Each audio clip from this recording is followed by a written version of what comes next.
Hello, everyone, and peace of Christ to all of you. I hope my voice is coming good and clear. Please invite your friends and let us do the good job for today. I saw some Muslims in the chat before I show up. I hope they will be there because usually the second I start talking, they disappear. You know, the funny, a Muslim he posts saying Christianity is white pork religion, have nothing to do with Jesus. White pork. Huh. I don't know. So I'm trying to understand the I'm very smart. I'm really I think he got that from the Quran. I think he is the same as his God. He took him 2,000 years to come with this idea. Yeah. Anyway, I hope this Abdul is still there listening so we can talk to him if he's there. My friend, don't talk about color. I think we have a Muslim. Hello? Hello? Yes, hello. Christian Prince, I wanted to ask you, what are your thoughts about the massacre that happened 2 days ago? Yeah, we can talk about it. What do you think? Like some. You are a Muslim. You are a Muslim first, right? You are a Muslim, right? Yes. Okay. Do you condemn massacres? I asked you a question. What do you think about it? I'm asking you, do you condemn massacres? Oh boy, liars can never just answer a question. What do you think about the massacre? Do you condone it? I made a 3 hours video about it. You can watch it. I just want to ask you now. What do you think? Why want to repeat again and again? I'm asking you, do you condemn massacre yourself? So you can't just answer a simple question. No, I can answer it very simple. Anyone who kills innocent people, he's a filthy dog. So do you condemn your prophet killing innocent people too? My prophet never killed innocent people. Read, it's in front of you.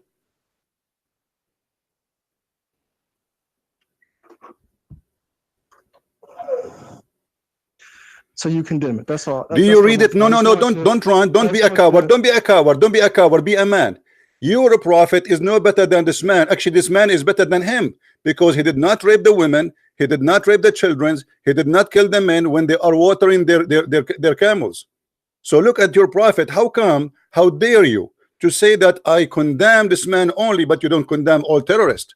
Because you are a hypocrite and you are double standard. You are a white supremacist, like you are. No, first of all, I am a Middle Eastern, you donkey. First of all, I am a Middle Eastern, so that I'm not considered white by the white people. So shut up, you donkey. Shut up. Secondly, why you don't condemn your prophet killing Arabian? Why you don't condemn your prophet killing Arabian? So you see now, look what happened. Everybody is my witness. Everybody is my witness. You Muslims are double standard people. You have no dignity. You have no dignity. Why you don't condemn your prophet? The prophet who was sent to the Arab and to all of mankind, you reject him. So you're confused. This is not the topic. Don't change the topic. Don't change the topic. Secondly, you're a prophet. He made fun of the black people. You're a prophet. He called Bilal raising head. Don't change the topic. Don't change the topic. Don't change the topic. Potato. You are a potato. You are a potato. You've been fried. Here we go. Shut up. Don't call me again. You coward son of Mut'a. Do you see the coward? Do you condemn massacres? No, you don't. You approve it, and you support it, and you love it.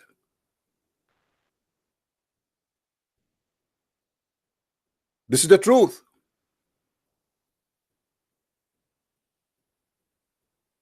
Suddenly, he want to talk about the black and white. What do you know about black and white? Your prophet said the shaitan is black. The one who will destroy the Kaaba is black. Even shaitan, when he came to him and he gave him satanic verses, he made himself white so the prophet will believe him. And this is why Muhammad, he called him al-Abyad. Your prophet said in the Quran, chapter 27, verse number 82, that no Muslim will enter heaven unless Allah he make him white.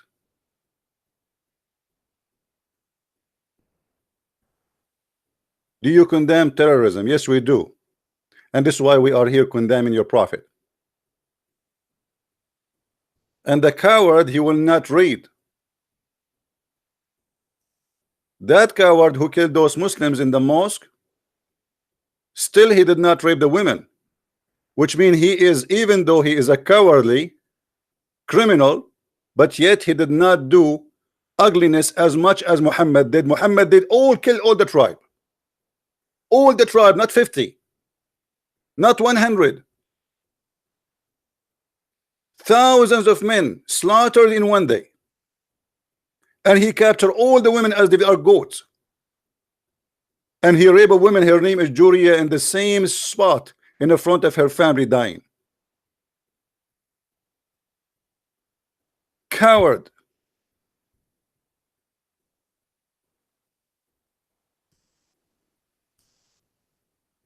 Do you see how we get them busted?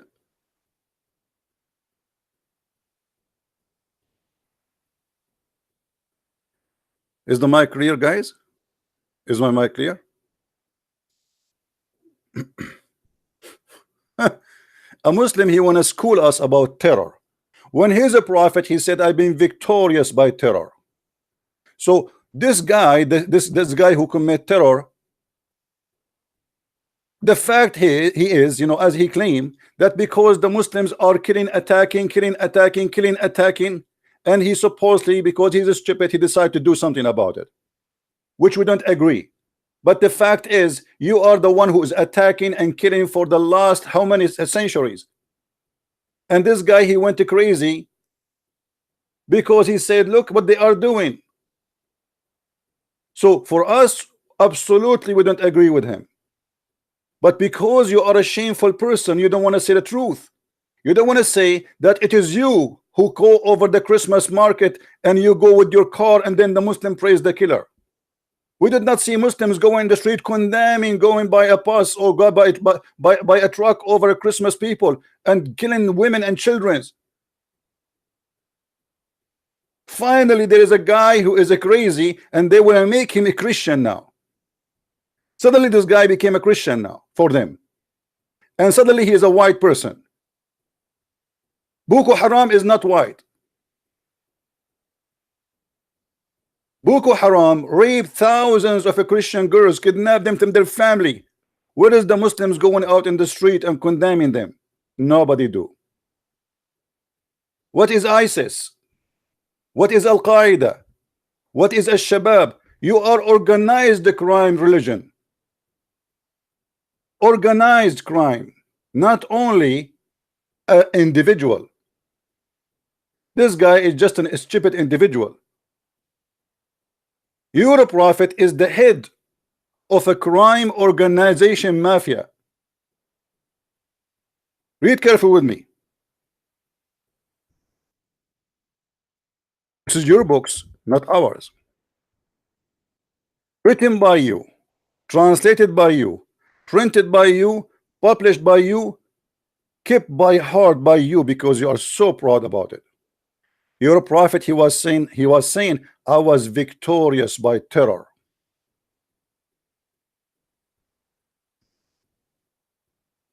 Why you don't want to condemn it? Did you notice, guys? When I asked him, do you condemn all terror? He did not answer. I have 3 hours videos about it. Go watch it. Still there.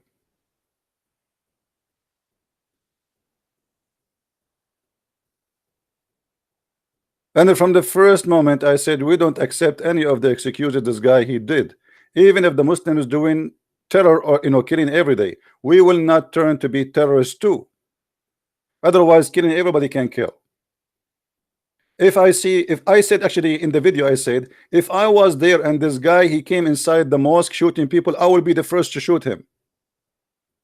But are you willing to be the first to shoot your prophet when he entered upon people watering their animals, and he raped the women, and he captive the children, took them as slaves forever? No, you will not. Actually, you will join him and you will enjoy it. And this is why you call him your prophet. This is your best example. The best example is a terrorist for you. The worst example for us is a terrorist.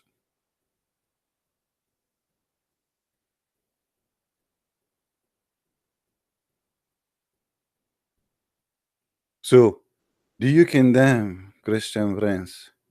Suddenly a Muslim, he is condemning terrorism. Your religion is about terrorism. Your belief is about terrorism. Your God is about terrorism. Your prophet is a head of a terrorist organization. And not only that, Muhammad, he said, I've been victorious by terror.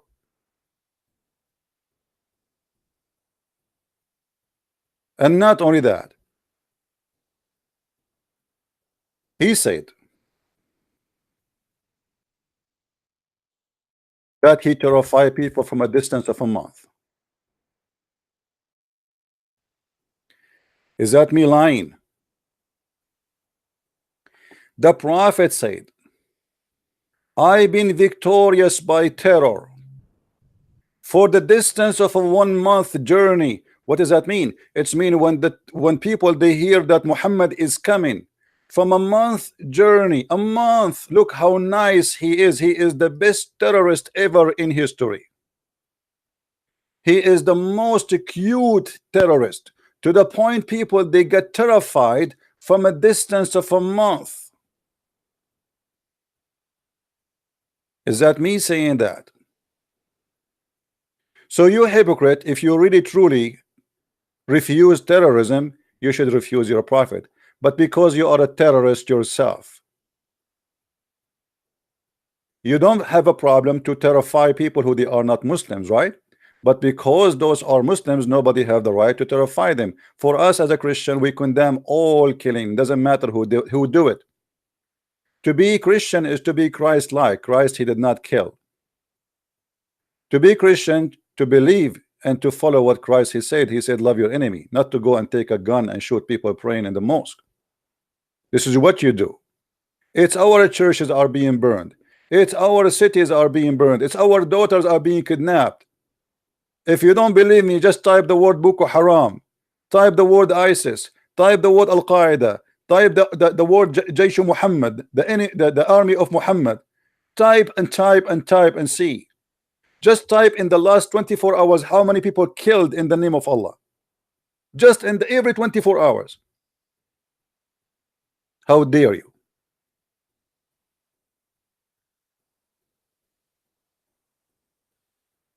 Do you see how hypocrites? And by the way, I wasn't going to talk about this, but I'm glad you opened this topic, because here we go. We gave your prophet a spanking, and now everybody knows who is the prophet of terror. People don't get terrified when they see Jesus from a distance of a month journey. Do you know why? I think you know why. Because Jesus killed no one. He did not come with a sword to start slicing necks, as the Quran said. Even your Quran said, attack and I will install terror in the heart of the disbelievers. Kill them wherever you find them, which means even in the church you kill them. Even in the mosque you kill them. This is your Quran. And actually the Quran teach that if a Muslim, two Muslim groups, they fight together, the one who disagreed to agree with the other one, kill them. This is why Al Qaeda, they have no problem to kill another Muslim. Do you see, guys, how they manipulate the news?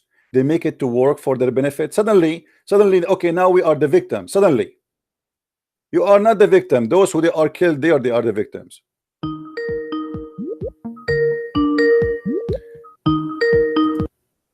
Hello? Hello. Yes, You hear me? I do. Go ahead. Are you a Muslim? Yes, sir. All right. What do you think about your prophet killing innocent people? Okay. Have you ever read Judges? Have you ever what? Do you read Judges 16:29? My friend, Do you know who I'm asking you about your prophet. I don't know Georgie. Say hi to Georgie in your way. I'm asking you. Your prophet killed women and children and killed people who they have nothing to do with him. Do you agree with him? No, I don't. Okay, so what do you think about Muhammad then? I said I don't believe he did. Well, it says in the front of you. Read the story. Read the story, and then we're gonna read your Bible, right? You can read as you wish. Go ahead. Okay. What is the story? Read it in front of you. Okay, Bani Musalik. I wrote a letter to Nafi, and Nafi wrote in reply to my letter that the prophet had suddenly attacked the Bani Mustalik. I know what this thing is about. Do you know who those people are? Yes, I know who they are. They are Arab tribe. They attacked. They joined the Bani. What do you call them? They. Yeah, I mean, I'm thinking. Yeah, looking for a name. I know you are looking for a name. You are looking for a story. I'm looking for the tribe of the prophet. The Quraysh. Yeah. Yes. They joined the Quraysh. Okay. Let us say this is true. Okay. You join a group. Hold on, just to show you how stupid what you are saying. Those people, they are watering their animals. They are not attacking their prophet, your prophet. They are. Hold on. They did not attack your prophet. Okay, show me the reference where they attack your prophet. Go ahead, show me the reference. Right now. Show me, yeah, right now.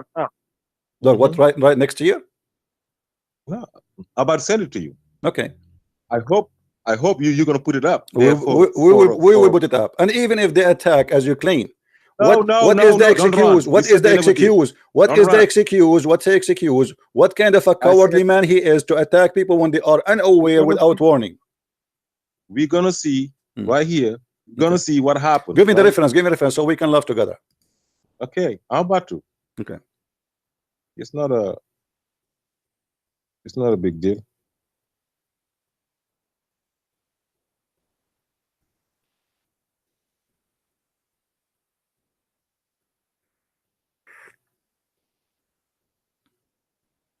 Do you want to call a friend? No, I'm not calling a friend. I'm looking. You know, I don't know what he was talking about. I just called. Okay. You know. This is the story. Can you see? I'm on a different phone. I'm researching on a different phone. Can you put in? Can you put in? Just give me the link. And stop telling me. Just give it to me. I can give you the link from this phone. See, I don't care. Just give it to me. Hang up and give it to me. Hang up. Hang up and give it to me and call me back. All right.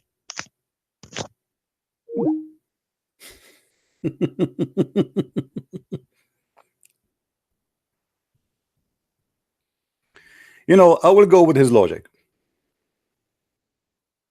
If a tribe, according to him, they joined the tribe of Muhammad against him.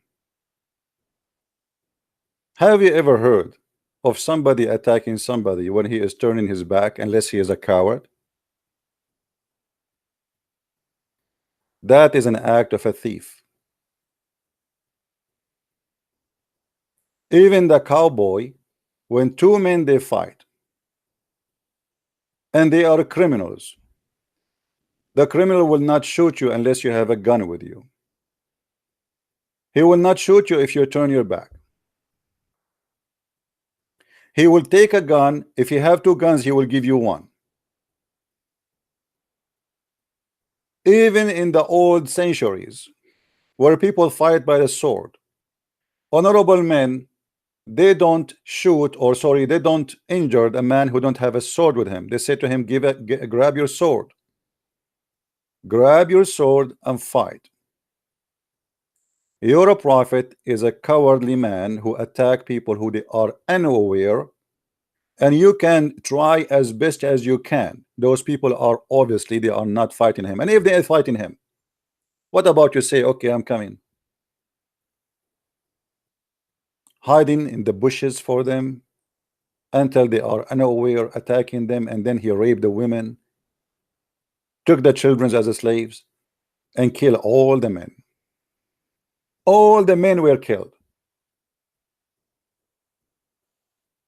What happened to your reference, Abdul? Give me the reference so we can put it in the screen. All right. This is its reference. Okay, let me call you back and laugh together.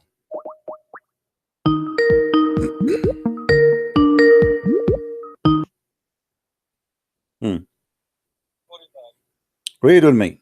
This is your reference in the front of me. Yes. What do you want to read? Go ahead. Tell me what do you want to read? Hold on. I gotta go back on YouTube on the other phone. On the other thing. Oh, I could even just read it straight up. I want you first to confirm to me that you accept Ibn Ishaq. I'm just telling you, whatever you accept, whatever my friend, do you accept? Hold on, just to show you how coward you are. Do you accept Ibn Ishaq? You are giving the reference. You are giving me a reference. No. Do you accept the story? Do you accept the story? The reference you are giving me. Do you accept it or not? How coward you are? Say yes. I mean, what's wrong with you? Or what I'm asking you? The reference you are giving me. Why would I send you something that I don't accept? Okay, so you accept the book. Do you accept the book? Do you accept the book? Let's read it the same way. No, I want you to say before we start. Do you accept the books? Do you accept the books? Do you accept? Shut up. Shut up. And we will read. Do you accept the books you are sending me? Do you accept? Say yes. Say I accept. Coward potato. First of all, you did not show me what to read. Secondly, you donkey. Secondly, you donkey, you did not show me what to read. Secondly, why you don't say I accept all the books here? I am asking you, what link? Show me where it says. You are laughing like a whore. You are laughing like a whore. Where to read? Tell me, where is the story? Read, you're gonna read. If you want to read, stop acting like a whore. Read where? Read where? Here we go. Read with me. Read with me. What do you want you to read, you donkey? You donkey, where you want me to read? You read it. Go ahead. Hold on. And now, in the front of everybody, you have to accept those books in the front of you. Ibn Ishaq, At-Tabari. I said, shut up and let me go ahead. Read. Let us laugh. Read. And now now you will reject what you gave me. You will reject what you gave me. You yourself, you will say I don't accept it. Go ahead, read. Yeah. Hold on. Where is it again? Why you don't start reading? I gotta go back to my screen. Yours is too small. I can zoom in YouTube. So I gotta go back to mine so I can zoom it in. I can zoom it in yours in YouTube. Yes.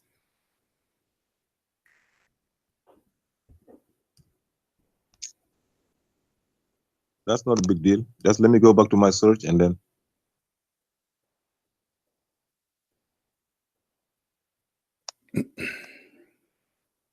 You don't want to read it. You read it. So let us laugh. I can go back to my. I think how to send you a message. How to go back to your message. I think I sent you. How am I going to go back to the link I sent you? Are you stupid or what? The link is in your phone. Open it and read it. Is it in your phone? Is it you who sent it to me? You do not know how. You don't even know how to open the link you sent me. Hold on. Just hold on, brother. I am not your brother. Just showing that you're a liar, bro. You are the liar. You are a guy who follow a man. He says if a man have orgasm first, the baby will be a boy. Obviously, he's a liar. That's not a debate here, okay? Yeah, but he's a liar. The man who says that the sun set in the murky water is a liar, and you follow him. Yes. The man who said that he will give you an endless penis, he is a liar. Now read for us the story. Or what it says here. Let me show you. Let me make it short. Let's make it short. You are slow, stupid like your prophet. Let us read it short. It says here that he heard that Bani al-Mustaliq, they are gathering. Hold on. Look, let me read, because you are not going to read. It's going to take you forever. The apostle receiving news. The apostle receiving news. Shut up, son of Mut'ah. Shut up. Get lost. You don't want to read it. I'm waiting for 15 minutes. The prophet receiving news that Bani al-Mustaliq were gathering together. Where is the reference? Show me the reference. This is the book of Ibn Ishaq. There is nowhere it says the story. Secondly, if I receive news that they are gathering, how come they are not gathering? Have you ever heard of people they are gathering to attack and they are watering their animals? This is just a book saying there's no reference of anything. What is the story? The prophet he heard. Where is the story? Hear the story. If people are gathering and they are getting ready for war, you will not find them watering their animals and they have no idea what's going to happen. And we ask the guy, give us the reference. Now if we go to Ibn Ishaq, we will find tons of stories about your prophet terror. And in the same book of Ibn Ishaq, Muhammad, he says, Ibn Ishaq, he said that he raped Juriya. Do you see here it says Abu Dirar, the father of Juriya, what Muhammad he did to her? Do you want me to show you? He raped her. Do you see it? In that day, the prophet he got Juriya. Let us say for the sake of argument, Muhammad he have a problem with the father of this girl. You go kill the father and you F the daughter. In the same day. And you coward, you don't want to read it.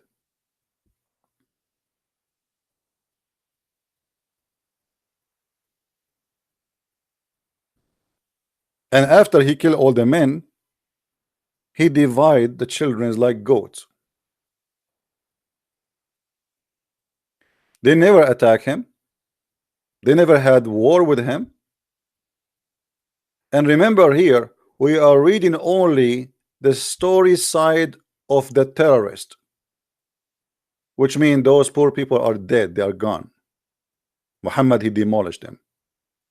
One side of the story written by the Muslims, transformed by the Muslims, translated by the Muslims. Yes, Abdul. Okay.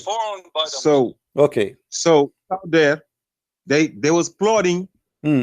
If that's a lie. That's a lie. Prove it. Prove it. Prove it. Prove it. Prove it. Here we go. If they are plotting, they will not be busy watering they will be preparing an army. They will not be busy watering their animals. Where is the army? Where is the army? Hold on. What is the army? Where is the army? Where is the army? They didn't water no animals. Hold on. They are watering animals. Read it carefully. The story in front of you. The story in front of you. Stop lying. And this is Sahih al-Bukhari, not Ibn Ishaq, stupid Ibn Ishaq. Read with me. Got freed. Okay. They all got freed. They all got freed. Hold on, hold on, hold on, hold on, hold on. He killed all the men. What do you mean he get the freed? No, you're a liar. Read the story in front of you. Read the story in front of you. Read it. Read it. Yes. Okay, read it. Go ahead. Yes.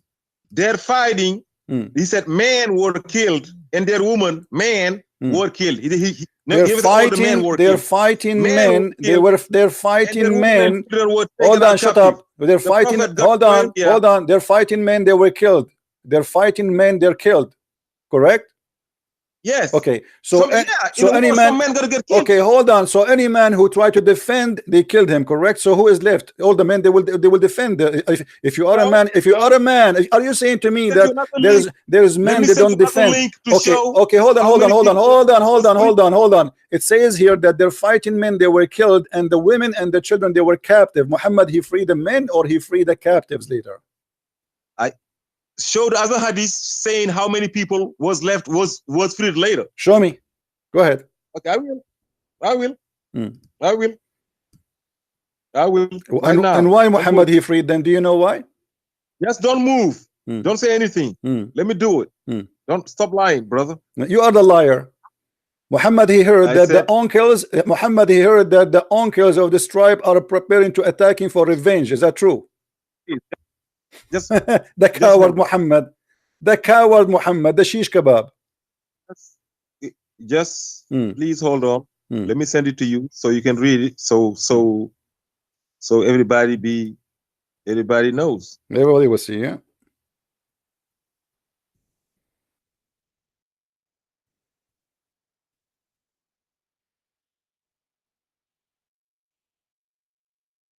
That's it. Right here.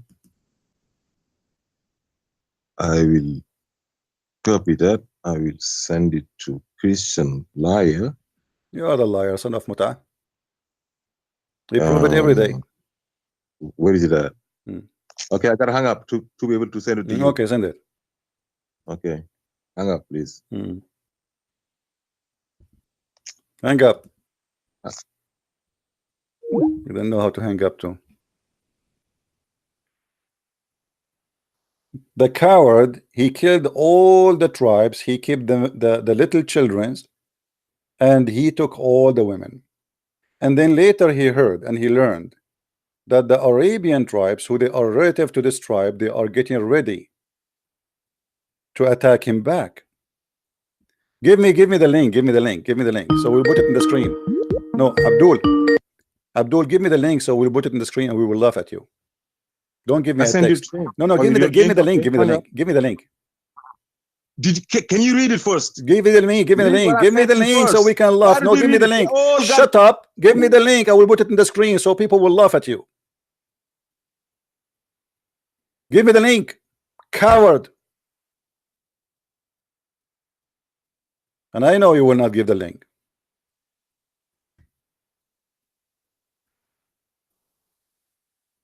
Give the link. I'm waiting.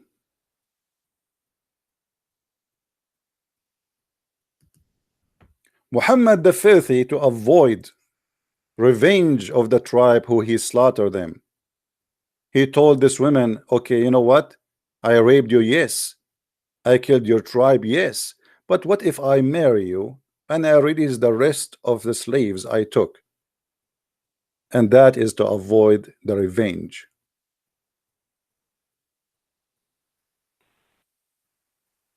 This is the whole story. The hadith says in front of us that in the same day he got Juriya as sex slave, and he raped her in the same day. And later, to avoid the revenge of her family, he said, I'm going to marry your daughter. Give the link, Potato.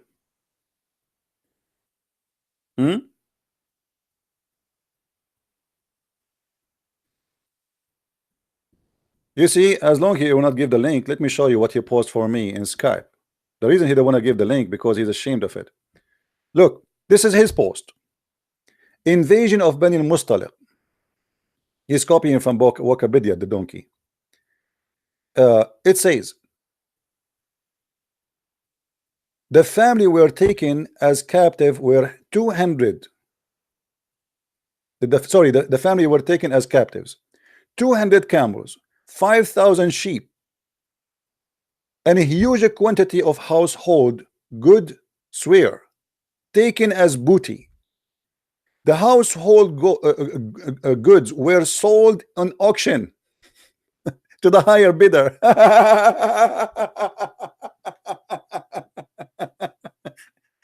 The guy in the mosque, imagine guys, if the guy in the mosque, he start robbing the wallet of those poor people he killed. Imagine if this Australian guy, he attacked the mosque and he start taking their wallet. And then, okay, Abdul. Yeah, I can send you the link. Did you see what you sent me? I said I send you the link. Did you see? Did you read? Did you read what you sent me? I said, Abdul, did you read what you sent me? Did you read what you sent me? What do you want, brother? Abdul, I am not your brother. You just expose. You just expose. You're a prophet. You just expose. I did read the link. You donkey. Shut up. You're a prophet. He stole their goats and he took their money and he took 200 families as slaves. Is that correct? That's your link. Do you agree? He took, yes, and then yes. Okay, why he took 200 families as a slave? Because they was plotting to attack him. My friend, he killed all the men. Now who is left? The women and the children. The women will children. Read the end of it. The women and the hold on. The women and the children, they will kill him. Put it on the screen. I have it in the screen, they donkey. all got freed. Okay, no, Read to the because he end. married her later. Because later he heard that the news coming that the tribe of her people, they are coming to revenge. So he said, I will marry you and I will free Please. them. Let me Listen, ask you, Prince. hold on. Why? So why he took them slaves? Why he took 200 family as a slave? He killed all the men. There's no men to fight him no more. Why he took their money? Why he took their sheep? Why he took their camel? And why he captured 200 family according to your side? That's my side. He never killed all the men. He killed some No, men. he killed all other the men fighting men, which means shut up. Listen. They all got released. Listen, no. It says the story it says he killed the fighting men, which means whoever can fight. Let me show you. Let me ask you, according to Islam, if you attack somebody, you kill only those who are fighting, holding sword, or you kill anyone who is a male? Everybody that was fighting against them got killed. Okay, hold on. Let us hold as prisoners. Let us see. Why do you read the end of it? We are reading. Let me ask you.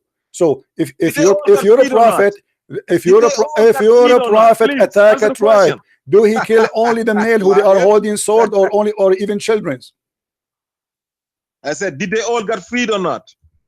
Because he married her later, he made a deal so they will not attack him back for revenge. Read with me carefully. Let me get you busted, Abdul. This is your prophet. He killed all the male. He left only, always he leave male who they are children's, very young. Read with me. Hold on. I'm doing some research here. Do you see it? Let us laugh. Did your prophet kill all the male, including children? Yes or no? Where? It's in the front of you. Began where they were killed. You said I was among the captive. Well, who's saying this? You just read it. Later you will find out. Examined, and those who had begun to grow hair, people were killed, and those who had not were not. I was among those who had not grown hair. So, what do you learn from this? What did your prophet do when he attacked people? What did he do? He killed them. Okay, he killed who? They would have killed them too, right? No, hold on. He killed who? He killed people that was fighting him. Hold on, they are not fighting. They are now prisoners. No, they get released. Abdul is stupid. Read in the front. Hold on, everybody is laughing at you now. Here, shut up, you donkey liar. It's in the front of you. This is. Hold on. First, the link you gave me have no reference. This is not even in a hadith. No. Hold on. Here we go. We have. It says that anyone who did not grow hair, we killed him. That means shut up, you liar. I will call you back after I can read, because you will not let me talk. Guys, read carefully with me. All the male, they are prisoners, because there's no way you are going to check their balls and they are fighting you now. Right? They strip all the men and they start examining all the male, including children's, and the one who have a growing hair around his pubic area, they slaughter him. Muhammad, he killed them as prisoners, not as fighters, including children's, because Middle Eastern, we grow hair very early. In the age of 7, 8, you have hair. And this coward, he will say he freed them. He freed later who? The one who survived, the children's, who they are not growing hair. Anyone who grow hair, Muhammad, he slaughtered him immediately as a prisoner, not as a fighter. Now I will call this kid and let us see how he can read this, and you will see he will not read it.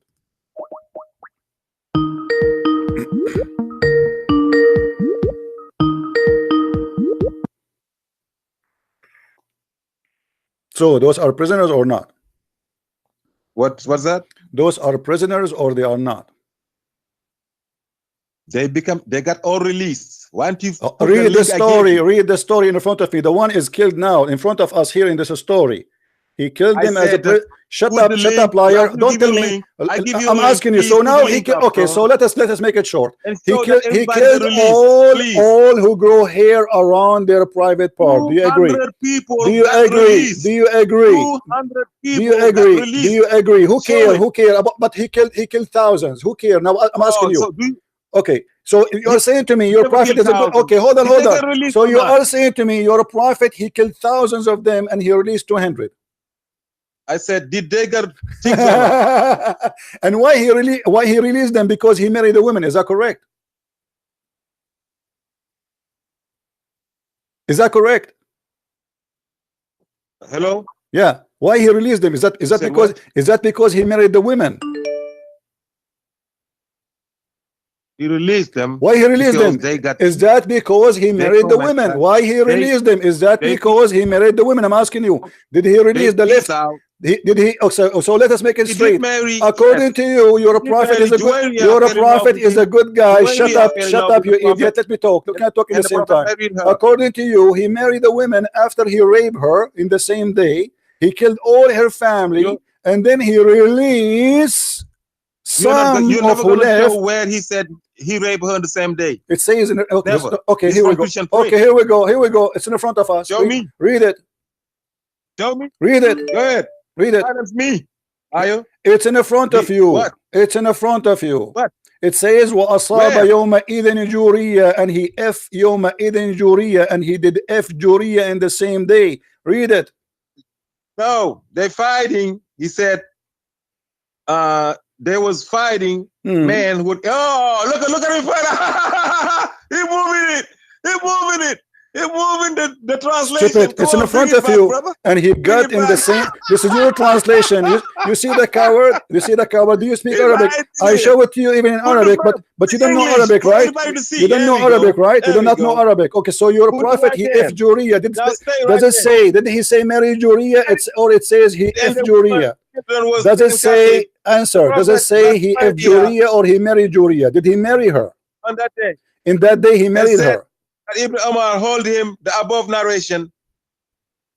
That's it. Read. He never said read. And the prophet he got Juriya in that day. You are a liar. You are a liar, Abdul, and you got busted. It says in Arabic, وَقَدْ أَصَابَ يَوْمَئِذٍ جُورِيَّةً, and he F Juriya in the same day. Here we go in the front of your eyes, you coward. He F her. The same as he did to Safiya. The same as he did to many women. He F them in the same day, and even when he F Safiya, he have a guard in his tent. Do you want to show you the reference too? Okay, now can you do you want to put so now listen, no, hold on. We will not go anywhere. Hold on. Why you want to jump? You're a prophet. When he attack a tribe, what he do? He take the prisoners and then he strip them and then he examine their pubic area.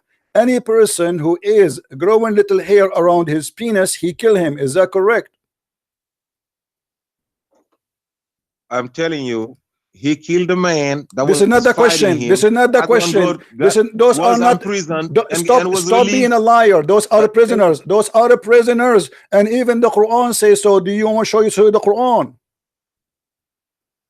Are you accusing the Quran? Are you accusing the Quran to be lying? The Quran speak about that, you liar. What do you want to say? Why don't you put a link out there, please? I have the link. I showed the link. Here we go. It says here, the prophet is not allowed to take a prisoner because he should kill them. Read it. This is Quran. Judges, hold on. I gotta go back to YouTube on YouTube. I was out. Judges. Just remember to put Judges 16:29 on the read the chapter 8 verse number 67. It says is not allowed for the prophet to take a prisoner until he slaughter. Does it say that? Hold on. I'm going back to you. I gotta go back to your nice commercials. Why don't you take those commercials down? Put it. Just read it. Stop lying. Does it say the prophet is not allowed to take a captive? He have to slaughter them. Yes or no? Or this is a weak Quran? What verse is that? I don't care. I'm not going to tell you. I thought you know the Quran. I thought you are a person who is going to call me and to school me, and now you are being screwed. So are you telling me, are you telling me, Abdul, that you are a person who called Christian Prince to get him busted, but you do not know about this verse in your Quran? Oh, I know my Quran, but I don't know the verse numbers. But you never heard of it. This is what you're saying to me? I don't know where it is. Have you ever heard of this verse before? Have you ever heard of this verse? Have you ever heard of this verse before? Yes. Okay, so how come you do not know where it is? There is 6,000 plus. I don't care. Okay, so now as long you know where it is, as long you know it, I don't care where it is. Now you answer me. I will tell you later where it is. Now answer me. What you were lying to me, saying to me, oh, the prophet, he don't kill prisoners. You were lying, saying the prophet don't kill prisoners. You liar. Everybody heard you. The Quran, this is Quran saying it is not for a prophet to take prisoners. You coward. You are the coward. Did Muhammad kill prisoners? Yes or no? I said, give me the verse number. I am giving you the verse number. It's verse number 67, you donkey. It's in the front of you. Yeah. What chapter? I will not tell you. It's a secret for later because I'm going to get you busted more. Secret for later. Yeah, okay, secret for later. This is your Quran. This is here. Just shut up. Shut up. You know, let me read. Let me read, and I will call you after 2 minutes. Guys, look at this donkey. He is saying that the prophet don't kill prisoners. Proven to us, not only he is a liar, he is an ignorant. He do not know. He never heard this verse before. I assure you, he never heard of this verse before. Okay, surah number 8. So you search in Google. You search in Google and you found it. You search in Google and you found it. Thanks to Google. Okay. Google. I got my Quran here. All right. Okay. So now you got your Quran there, right? Okay. Okay. Go ahead. I got my book of Quran. Okay. I know Google. I couldn't be in there. That's why I took my Quran out. Okay. So why? Yes. So why you lie to me? Google. Why you lie to me? You say is that the prophet don't kill a prisoner. Shall acquire captive unless he participate in a fight.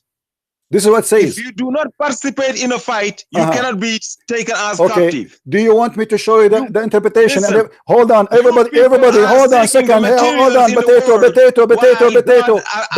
What interpretation? What interpretation? Shut up, son of Muta. Shut up. What? Shut up. I will call you back. What interpretation you like me to show you so I can get you busted? Choose one. I will call you back now. Why are you lying, bro? Hold on. Everybody will see who's lying. What interpretation you like me to show you about this verse? I said I am reading here. Don't tell me I am saying you are a donkey. You do not know how to read. Tell me the interpretation, and the interpretation will get you busted. What interpretation you want? Rashad Khalifa. Rashad Khalifa is not a Muslim, you idiot. Oh. Now you're gonna judge who is Muslim and who is not. Yes, he's not a Muslim. That's why the Muslims killed him. Abdul, okay, hold on. Are you a follower of Rashad Khalifa? Are you a follower of Rashad Khalifa? Hold on. Are you a follower of Rashad Khalifa? I said, put it out there. I am asking you, are you a follower of Rashad Khalifa? That's not your He claimed that he is a prophet. He claimed that he is a. Shut up, son of donkey. By the way, give me the Rashad Khalifa. This guy, he is a follower of Rashad Khalifa. Rashad Khalifa was killed in Arizona just a few years ago. Let us laugh together. Listen, Abdul. Do you follow Rashad Khalifa? Do you follow Rashad Khalifa? Say yes. Okay. Do you accept Rashad Khalifa? Oh, what I'm asking you, do you accept Rashad Khalifa? What I'm asking you is to put it on I am asking you. You put it. I don't have.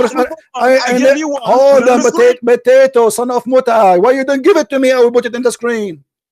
Okay. And I am asking you now. Do you accept Rashad Khalifa? Hang up. I give it. Don't go. Before you go, do you accept Rashad Khalifa? Yes or no? I said hang up. I give it to you. No. Before you give it to me. Before you give it to me, I want to be sure you say I accept Rashad Khalifa. Actually, now he got himself even more busted. You see, they are like monkeys from place to place. We got him busted in the hadith. Now he want to jump, and then we got him busted in the Quran. And now he want to show me interpretation of a guy. His name is Rashad Khalifa. And you will see now soon why he will regret mentioning Khalifa. And he will say, no, I don't accept Khalifa no more. I'm waiting for you.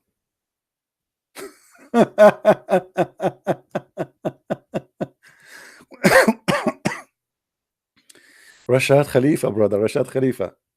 I hope I will not lose my voice from screaming.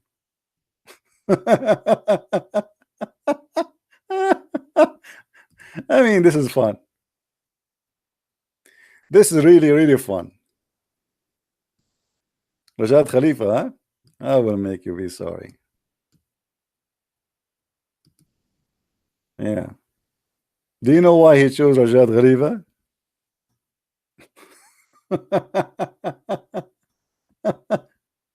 Rashad Khalifa, brother. Rashad Khalifa is my messenger. I am not a Muslim no more. I am a follower of Rashad Khalifa. Yeah, let us see. I'm waiting for you, Abdul.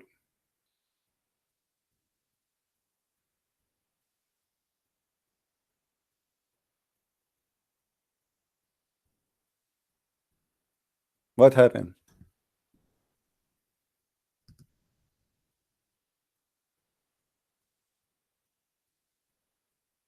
Hmm?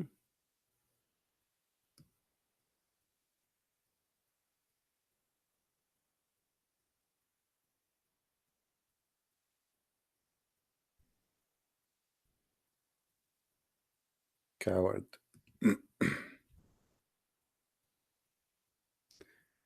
Cowardly people.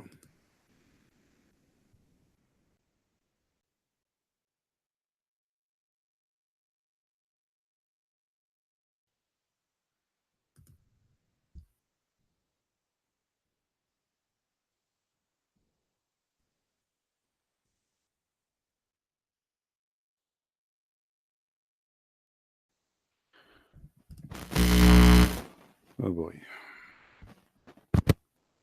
Let us go and see some interpretation to get this Abdul busted. Sorry, my mic is making a noise. I apologize. I'm trying to fix it. Uh-oh. The chain of line. You know the chain of line? Islam is a chain of line. All the point is to make their prophet not a terrorist. We showed them how he killed the children, how he killed all male, including prisoners. He did not take them really as captives. The captives only the one who stayed as a children. And later he free after he married the women to avoid an attack as revenge.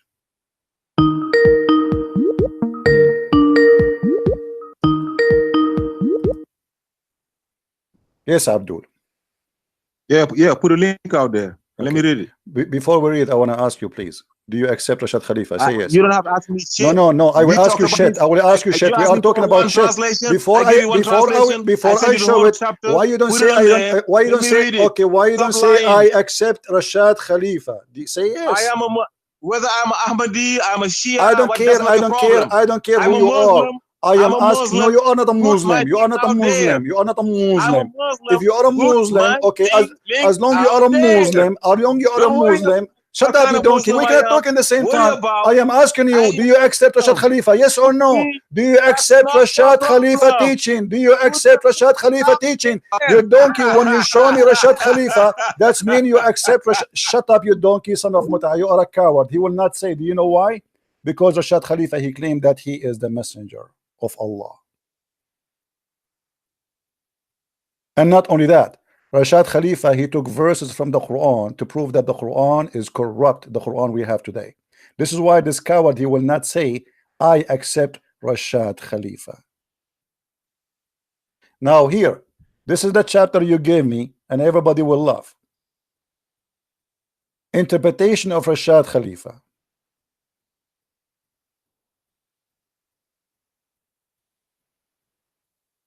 Call me and tell me I accept Rashad Khalifa. Yes, Abdul.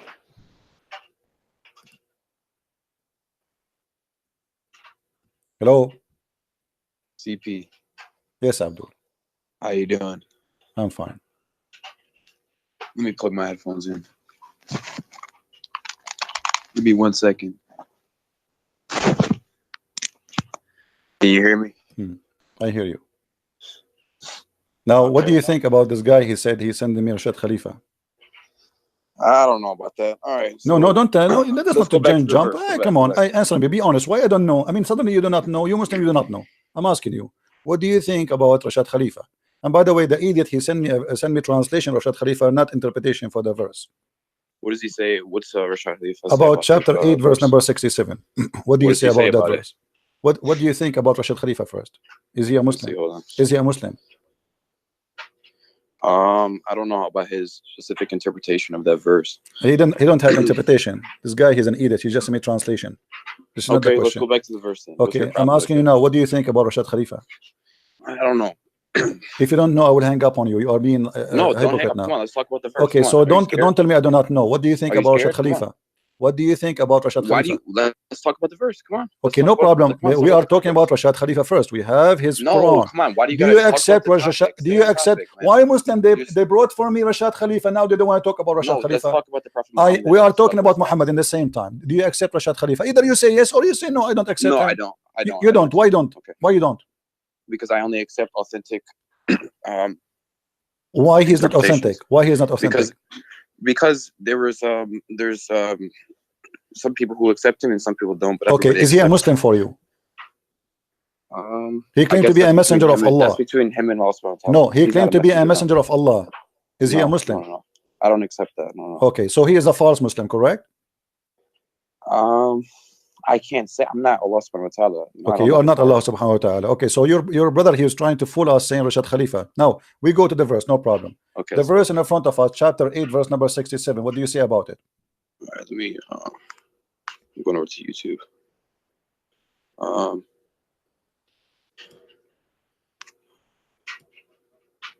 So you see, your brother was lying to us, trying to avoid answering the Okay, questions. so it is not for any prophet to have captives until he hath made slaughter in the land. He desired the lure of his world, and Allah desireth for you the hereafter. Okay.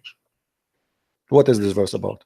So that means that you cannot just go and take captives unless that there was a war or there was a battle that had some meaning. So you This can't is just go according into to a who? town and take captives. This is according to who interpretation?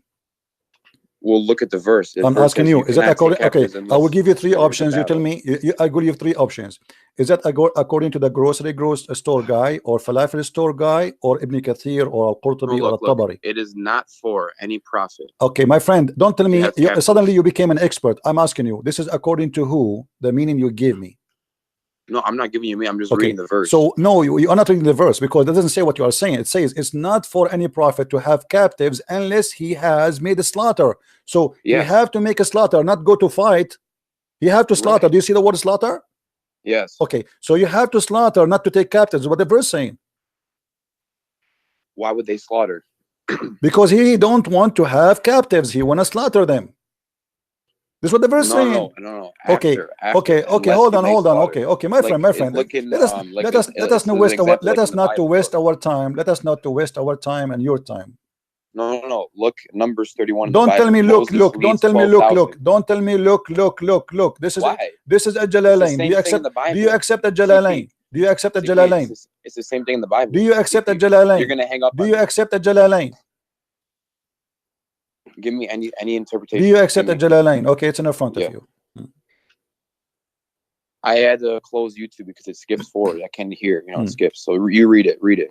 No, I do not know how to read. I'm illiterate. You read it. Go ahead. I can't. Hold on. I mean, it skips forward when I'm on YouTube. I can't hear the voice play of each other. Hmm. But look, you're so worried about Prophet Muhammad alayhi salam killing when you see in the Bible the same thing. Hmm. You just don't understand the context. You're saying, "Oh, Jesus came as peace when he said, I come to bring the sword." And Did Jesus kill anyone by the sword he's talking about? Did he have a sword? He killed people with look, it. you got to understand, Jesus alayhi salam was a great prophet, and he came for what? This is not the question. years Did Jesus before he kill left the anyone? earth. This is not the Look question. at Moses, though. This is But not did the Moses question. lead This an is not army, the though? question. Did This Moses lead an army, is though? not the question. Did Jesus kill 1,000 anyone? from all 12 This tribes is not the question. 12,000 people. Change the topic. You are Okay, changing what's the topic. difference, though? Did But what's the Jesus kill difference any? between him and Did Muhammad Jesus alayhi killed salam? anyone? Did Jesus? You No, mentioned he to me. didn't. No, Okay, he so did you not mentioned to kill me anyone. a verse about the sword. You are lying to us. This Okay, is not but about the Jesus followed sword. Moses, didn't he? Okay, Mosaic hold law? on. Let me ask you about Moses. Isn't it Allah? He ordered Moses in the Quran to slaughter the Palestinians. Yeah. Okay, why? What did Moses? Why? Well, I don't know. Why did he do it in the Bible? Okay. Why did he lead 12,000 in the No. Bible? Why did he kill? No, why did he hold kill on. pregnant women? The Why Bible did he have a rip story. pregnant You women see, open? the funny about The your little ones Quran, are the funny dashed to about the your ground. Quran. Why? Okay, the funny about your Quran. There's no story in the story. Suddenly, we hear that Allah, He said to Moses, "Go and take the land I assigned to you." Yeah. Okay, does it say the same in the Bible that I assigned the land, just kill the people just to take it? Yes, it does. Okay, Go read Numbers 31. Go okay, read it. read the verse. Pull And it let up. okay, read the verse, and let us read together. Go ahead, Yeah. and I will show you the verse in the Quran. Hold on.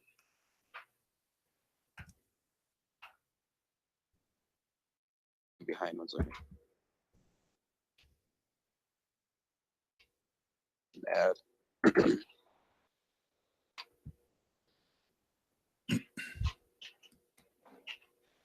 Okay. Give me the verse you are talking about, please. Numbers 31. I think it's. Are you pulling it up? Okay. You tell me. Did you pull it up? No, you tell me where. I don't know. You tell me. I'm learning from you. Okay, hold on. Go ahead. Hold on. Yeah. Right here. Okay, Numbers 31. Pull up Numbers read 31. verse number 1. Go. Read verse number 1. You want me to read it to you? Yeah, read verse number 1. The Lord said to Moses, "Take vengeance on the Midianites for the Israelites.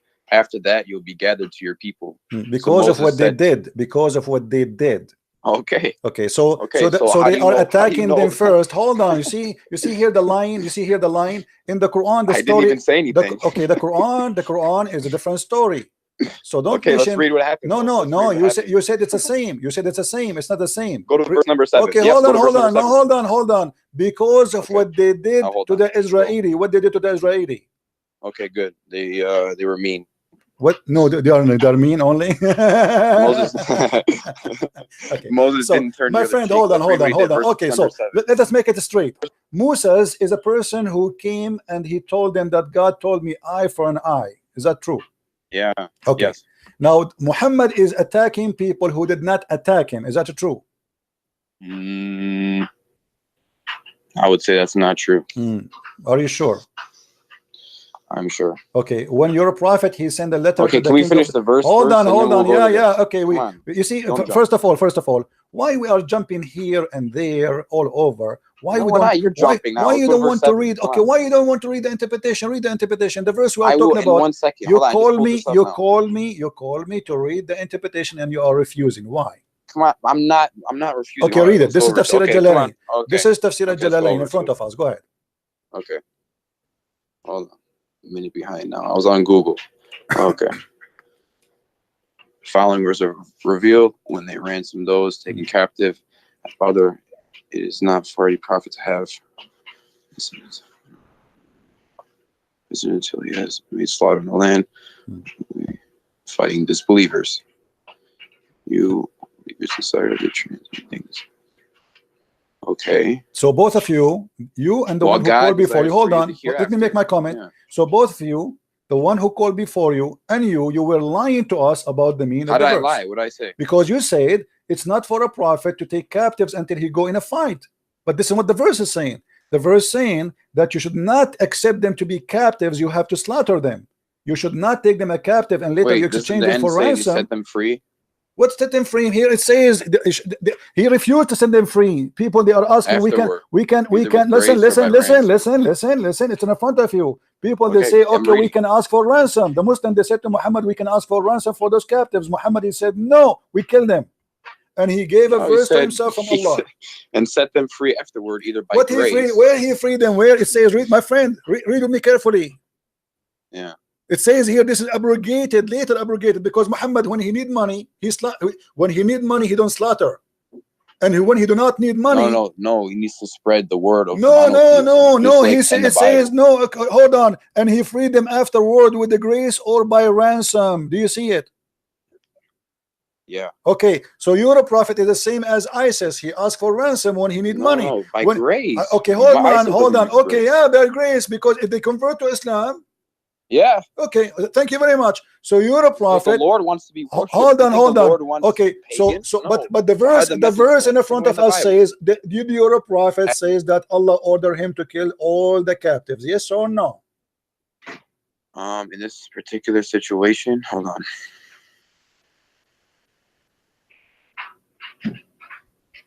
Not everyone, because they had the captives. Look, some were My set friend, free he by killed the grace. Look. captives.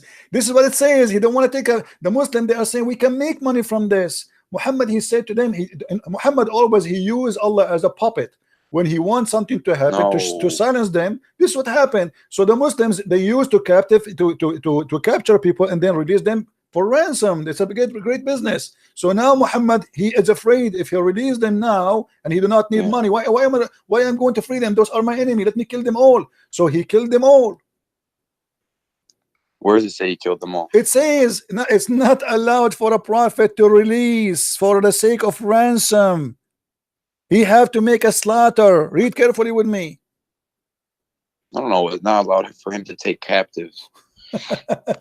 What does that mean? It means they are captive, but we cannot. It means we that cannot you keep can't them as just go captives. somewhere We and take a cannot keep captive them as unless you got into a captive. battle. We cannot. No, they are captive already.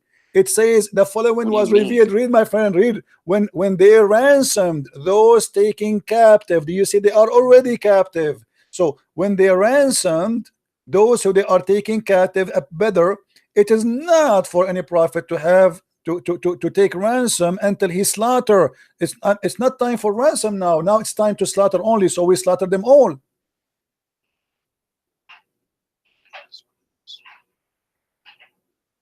So then who did he set free then? This is the later different fight, different time. What do you mean? They It's are the saying same, later this verse is abrogated. This is abrogated. The verse abrogated by time, maybe a few years after.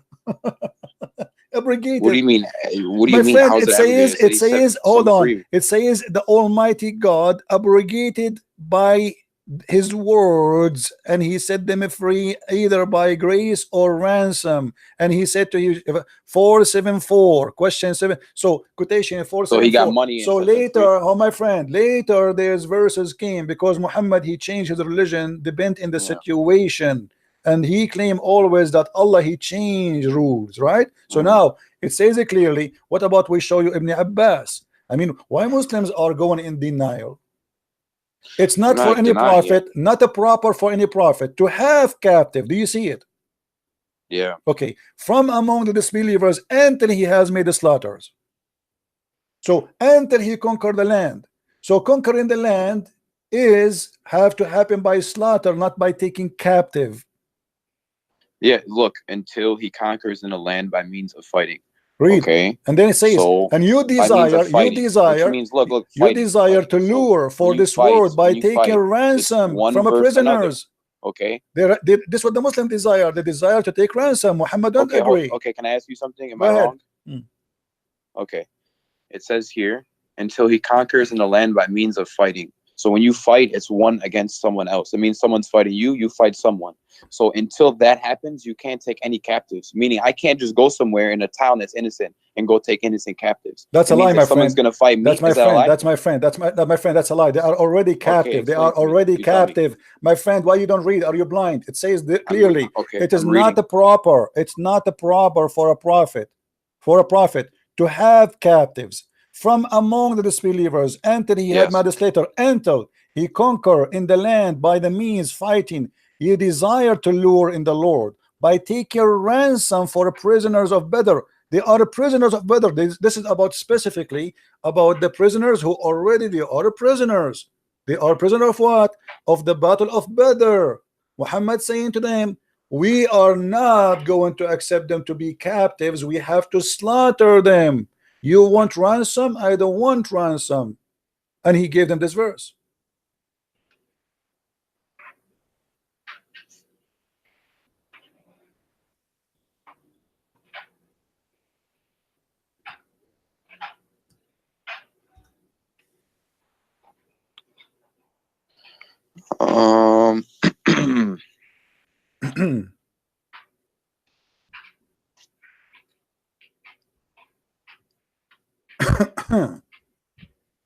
I think that you're misinterpreting the beginning a little bit. My friend, this is your interpretation, and now I am misinterpreting the interpretation. No, It says, I think that you're it not says, my understanding friend, it says they are prisoners of Badr. Does it say the word prisoners of Badr? They are prisoners already. by taking ransoms. Yeah. They are prisoners already. Let me ask you, after your prophet, he Look, ye desire the okay. lure of this Let us world by prove taking something. ransoms Let us from the prove prisons of something. Badr. Did your prophet? There is any story clearly saying that the prophet he killed his prisoners? Is there a story of that? Hmm. Pull it up. No, I'm asking Just you. pull it I'm up. asking you if there's any stories like to make it more clear for you. If there's any story says your prophet he killed his prisoners. It wouldn't be anything that was worse or in greater magnitude than the Bible, because Prophet Muhammad alayhi salam was the same prophet, the same God. So it wouldn't be anything yeah, the worse. same prophet, the same God who kisses stones, right? Now let us read together. No, If this is that's like saying hold I on, bow hold to on, the hold wall on. in front of Is that your or the prophet or ground, this is my prophet? know? Is that your prophet? Read carefully. Hold on, it's loading. 1 second. It's killed except one. She was back and belly extremely.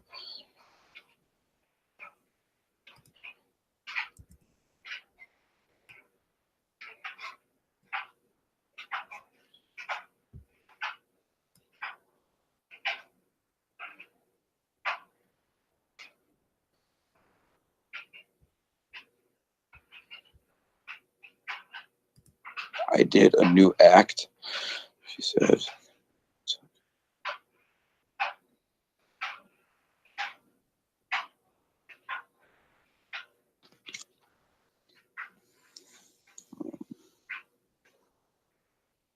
So she was the only one that was killed?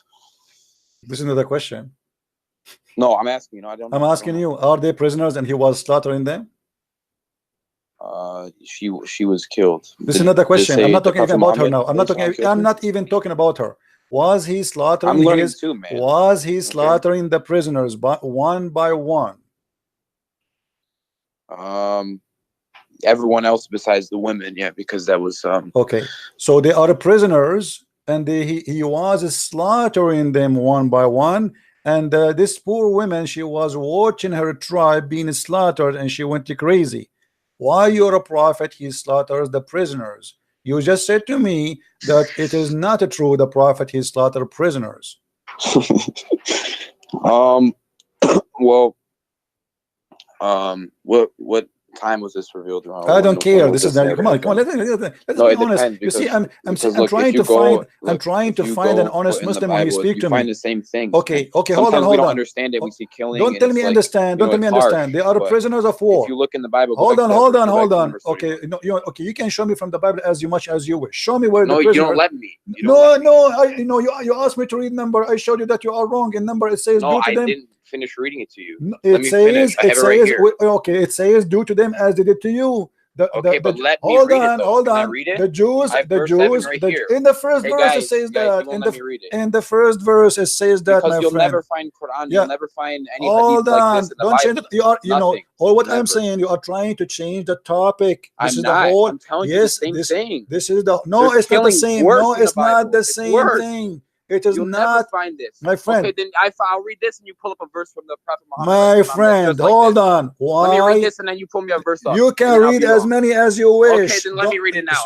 Stop playing games. First of all, why you would lie to me? Why you would lie to me, saying to me it doesn't say. It doesn't say. No, you are the one getting busted. Why it says?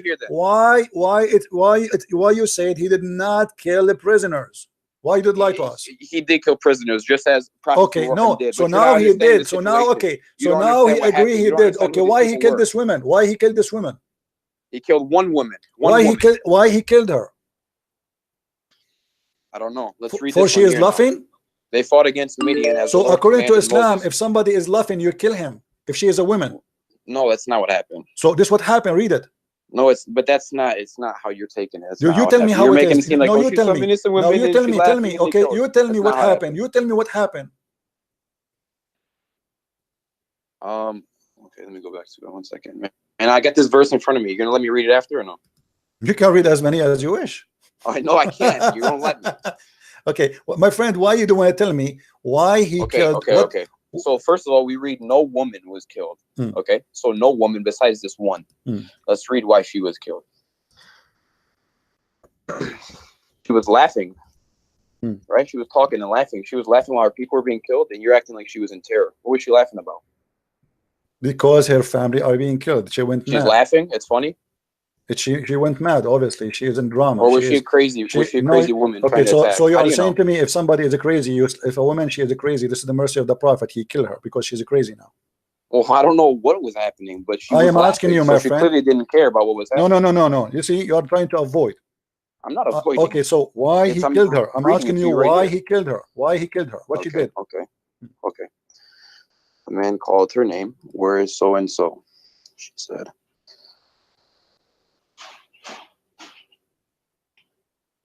I did a new act. What is that supposed to mean? She said. The man took her and beheaded her. Who's beheading her here? A Muslim. One of the companions of Muhammad, the holy prophet Muhammad and his holy companions. Alayhi salatu wassalam.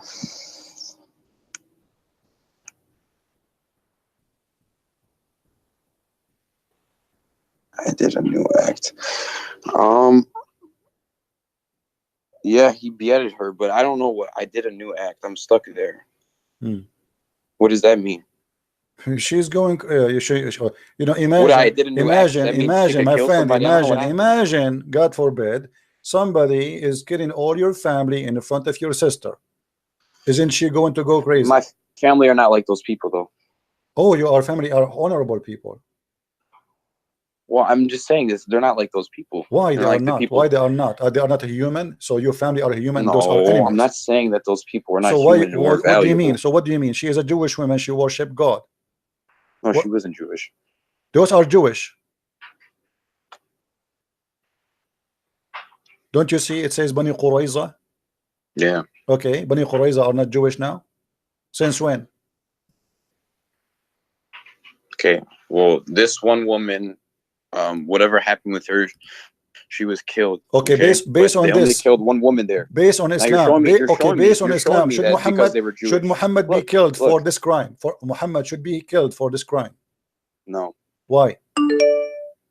Okay. Let's go back to this verse. This is why. Okay, look. These are the same type of things that were happening in the Bible. Look, don't change the topic. Don't change the topic. As the Lord commanded Moses. No problem. The same as they did to them. They did to them. No problem. Okay, and killed every man. But here, Bani Qurayza, they did not take any slave women from the Muslims. Okay. Look. They did not rape any slave women from the Muslims. Were the 5 Hold on. Don't change the topic. Now, of Midian. You're a prophet. He killed the women who she is laughing. Should your prophet being killed according to the Sharia law? No. Okay, isn't it you Muslims who says to us that the Quran says that if a man he killed an innocent person, he should be killed? She was an innocent. No, why she's not innocent? Why she is not? Why she is not? Because she was killed. That's why. Why she's not innocent? Muslims don't kill because the Muslims don't kill innocent people, and she was killed, so she wasn't innocent. Here we go. But you don't believe. But you don't believe it. Hold on. So you are saying to me, if somebody don't believe in Muhammad, he is not innocent, and we should slaughter him. What is it? No, you just say it. You're just saying that woman that was killed, she was not innocent. Why she's not innocent? I'm asking you why she's not. Because she did a new act. That's what she said. Then you actually laugh. Huh? Then you actually laugh. No, that's not what it means. No. Let's go. Come on, let's go to the Bible. No. Let me read it. Listen. No, you are trying to. Why you not? You said I can read it. I answer you about the Bible. You are trying just to escape. You are desperately. No. You are trying to escape. You are trying to escape. Okay, so you want to. Okay, hold on. You are saying to me. Okay, let me ask you. Do you believe in the Bible or in the Quran?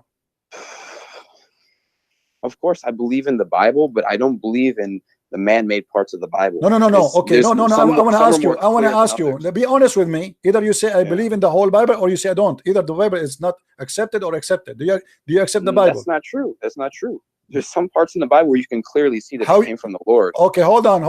Who is you to decide which is the part which is not? Well, Like you Christians say, you have the Holy Spirit. Which one? Do you I have, have the one do you true have the God Holy that guides Spirit? You me. have the Holy Spirit? So You have the Holy Spirit? I have So- the one true God that guides me. Okay, so how Muhammad did not recognize the satanic verses? Then you look like you are better than your prophet. Well, Muhammad, he received there's satanic strong verses. evidence saying that those satanic verses Hold never on. happened, and that was a later invention. No, There's hold strong on, evidence hold for on. it. You just said Just to like me, you're going to give me you evidence just that they're said to real, me, I you can give just you evidence that said they're to not me, real. you see, hold on. You just said to me, you can recognize what is true in the Bible, what is not. Yeah, but you have no proof that that even happened, because there's strong evidence that that was a later invention. What do you that mean? Never even happened. What do you mean not happen? What does not happen?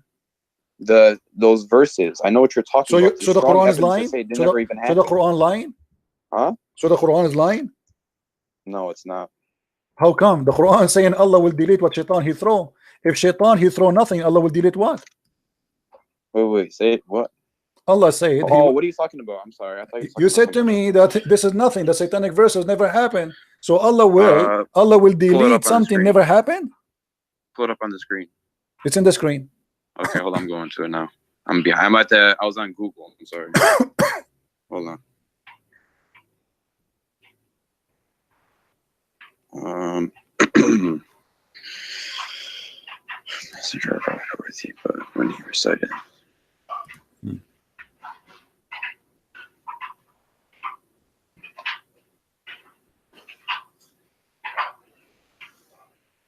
Okay. Never sent we a messenger or a prophet before thee, but when he recited the message, Satan proposed opposition in respect of that which recited thereof. So do you know what that means? No, I do not know. You tell me. So never sent we a messenger. So never has God sent a messenger or a prophet before thee. But when he recited the message, so when he recited the message of God, Satan proposed opposition, meaning right after the message came, Satan came and he tempted. And he tempted. What he tempted? What does that mean? Explain to me. That means he came and he tried to give opposition and he tried to turn him away. What does Just that like mean? how you see, why did Jesus go out into the desert? Okay, this is okay. Hold on. Okay. It's the same thing. Let us laugh together. No, when Jesus went to the desert, or he did not actually go to the desert. This is funny. There's no desert.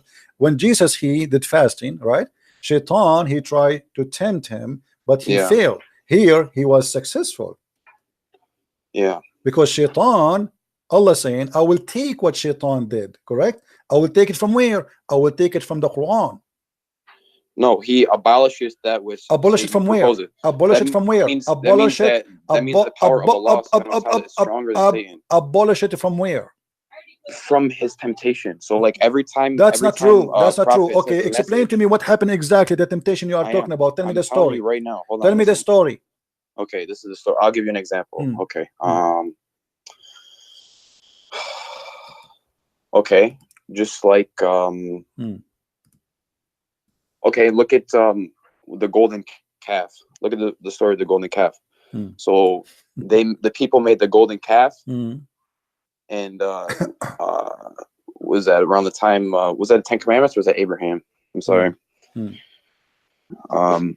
Is look, what it's trying to say is every time that there's a message that comes, Satan comes and he tries to skewer that message. He tries to mess it up. He tried only, or he put really, or he put really.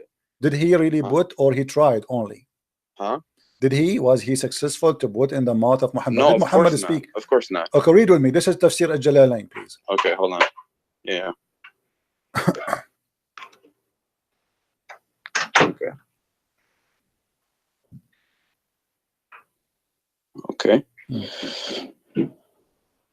I'm reading now. Tell me to scroll down when you are, like when you want me to scroll down for you.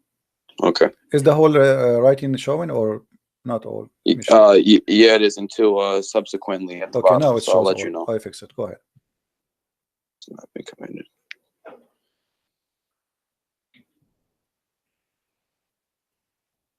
Can you read loud, please? Yeah, sure. Go ahead. This is a prophet who has been. Oh, I'm sorry. And we did not send before you any messenger. This is a prophet who has been commanded to deliver a message. One who has not been commanded to deliver anything, but that when he recited the scripture, Satan cast into his recitation what is not from the Quran, but which those to whom he, the prophet, had been sent would find pleasing. The prophet had, during an assembly of the men of the Quraysh, after reciting the following verses from Surah Al-Najm, have you considered Manat, the third one, had as a result of Satan casting them into his tongue without the prophets being aware of it? The following words, those are the high-flying cranes. Okay, indeed their intercession is to be hoped for. So they, the men of the Quraysh, were thereby delighted. However, later informed him, the prophets of this, that Satan cast onto his tongue, and he was grieved by it. Okay, what is this from? This is a Jalalain. So Shaitan, he cast scroll on up the a little tongue bit. of your prophet. He cast, and he cast satanic verses. And then Jibreel, he said to him, he came to him after. Jibreel, however, later informed him, the prophet, of that Satan had cast into his tongue, and he was grieved by it. Do you see it? So you said to me, he tried the to verses, tempt. what's that? You said to me, 19 to 20. What is that there? What? 50, right there, right after it says Al-Utsa and Manat, the third one. Yes, it says 53, 19 to 20. What's that from? This is different. The chapter of An-Najm. So your prophet was reciting chapter. Can you of go An-Najm. to it? No problem, but let's stay here first. You No, know, let's the go to that. chapter of An-Najm, you can go. That have nothing to do with this, because supposedly this is taken from there. He's reciting to you that he was reciting An-Najm when this happened in this verse. That's all. There's no point of reading that verse. I mean, he did read it for you. It says, while he was reading that, do you consider the Lat and Al-Manat and Al-Uzza and Manat the third? Then this is chapter 53, verse 19 and 20. He added, as a result of Shaitan casting them into his tongue without the prophet being aware of the following words. So Muhammad, he said that by his tongue. Those are the high-flying crayons of Al-Gharaniq, Al-Ula. They are the high goddess, and indeed their intercession is hoped for. So your prophet in this moment, he worshipped the three daughters of Allah, and he ordered his followers, including the whoever watching, that it's a must to ask them to intercede to Allah because they are his daughters. You said to me, oh, that he tried, this is temptation, he tried to give me example, but this is not what happened. Scroll down a little bit. Hmm. Scroll down so I can read more.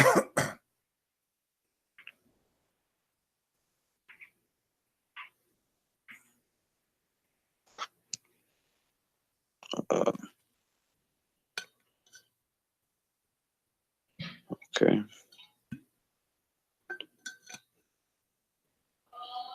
So first,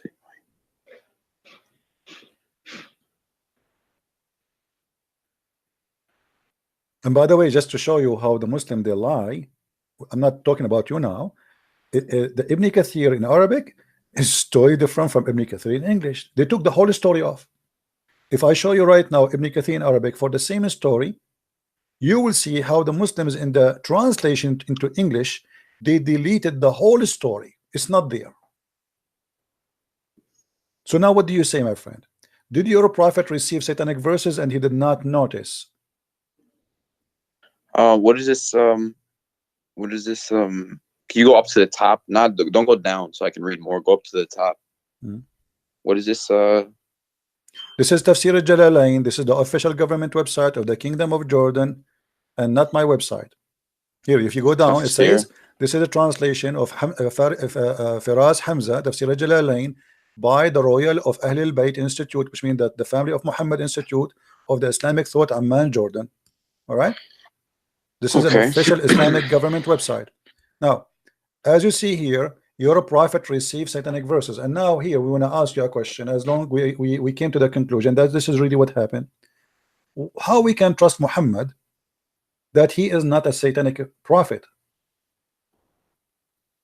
Well, see, you're showing me this here. I got to do some more research on this, but we did research already. Here we go. I mean, did you do research more than Jalalain? I mean, are you saying to me that you are more scholar than a Jalalain? I'm just saying I'm not going to jump to a conclusion, because I don't do that. I usually okay. Let us go by the story in front of us until you find me, my friend. About, until you find me, until you do your study. For now, The story Yeah. in front of us based on this. How we can trust Muhammad to be a prophet of Allah if Allah is God, not a prophet of Shaitan? There's countless reasons. Why? That's kind of like a silly question. Why? You go, hold on, guys, this is a silly question. If we have a proof from Islamic reference, even from the Quran, that Muhammad he received satanic verses, and then you are saying to me it is silly to think Muhammad is a satanic prophet? If he admit that this was not from his God, this is from Shaitan, and then the angel came to him and he says to him, according to Muhammad, you see, Allah said, Muhammad said, we have no witnesses. The only witnesses we have, according to the story, people they saw Muhammad praising the 3 daughters of Allah. Now, because of that, Muhammad he been exposed, he got busted. Okay, the only what I can think of right now until I do more research is this. So just like, okay, I'm gonna go back to the example of Jesus when he was fasting. Why would he even be tempted if he couldn't sin? You know what I'm saying? Or if he couldn't make a mistake, or if he couldn't slip up. Yeah, reading translation. The word tempted. No, there, no. So what I'm saying tempted, is like tempted as a past tense does not mean that he was tempted. He tried, Shaitan. He tried. Did Jesus, he's like he told them, turn this rock into bread. Did He Jesus told them jump do off any? the edge, and your Okay, angel so the will save you. temptation is Shaitan. He wants something. Jesus did not do what Shaitan he want. As simple as that.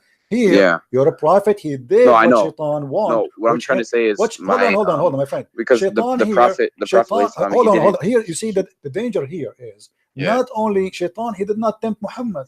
Shaitan, he spoke by the tongue of Muhammad. How that can be? Well, he recited the verses, is what it's saying there, and he later I am took reciting. it back. Okay, my so friend. He affirmed that it wasn't. Let us say I'm reciting the Quran, my friend. I'm reciting the Quran, and I am a prophet. Then how Shaitan can control the tongue of a prophet, not the tongue of anyone? How he can do that? Maybe it was done to him to show that he was human. I don't know. You know what I'm saying? Okay, I can't give you an answer right now. I will give an answer. I will give an answer to prove to you that Muhammad is a satanic prophet. Read with me carefully what we will show you in the screen. Okay. The Quran said that Shaitan has no authority except those who follow him. Shaitan have no authority over Muslims except those who follow Shaitan. Do you see? Hold on, English. You mean English? Yeah.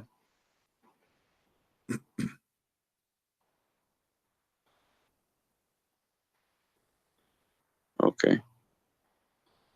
So what the verse saying here? You have Allah speaking to Shaitan, saying to him, you have no authority over my slaves. Who is the slaves of Allah? Anyone who believe in him, correct? The Muslims. Yeah. Okay. Yeah. Except those who follow thee. So Shaitan, he have no power over Muhammad unless Shaitan and Muhammad are friends and Muhammad is following thee.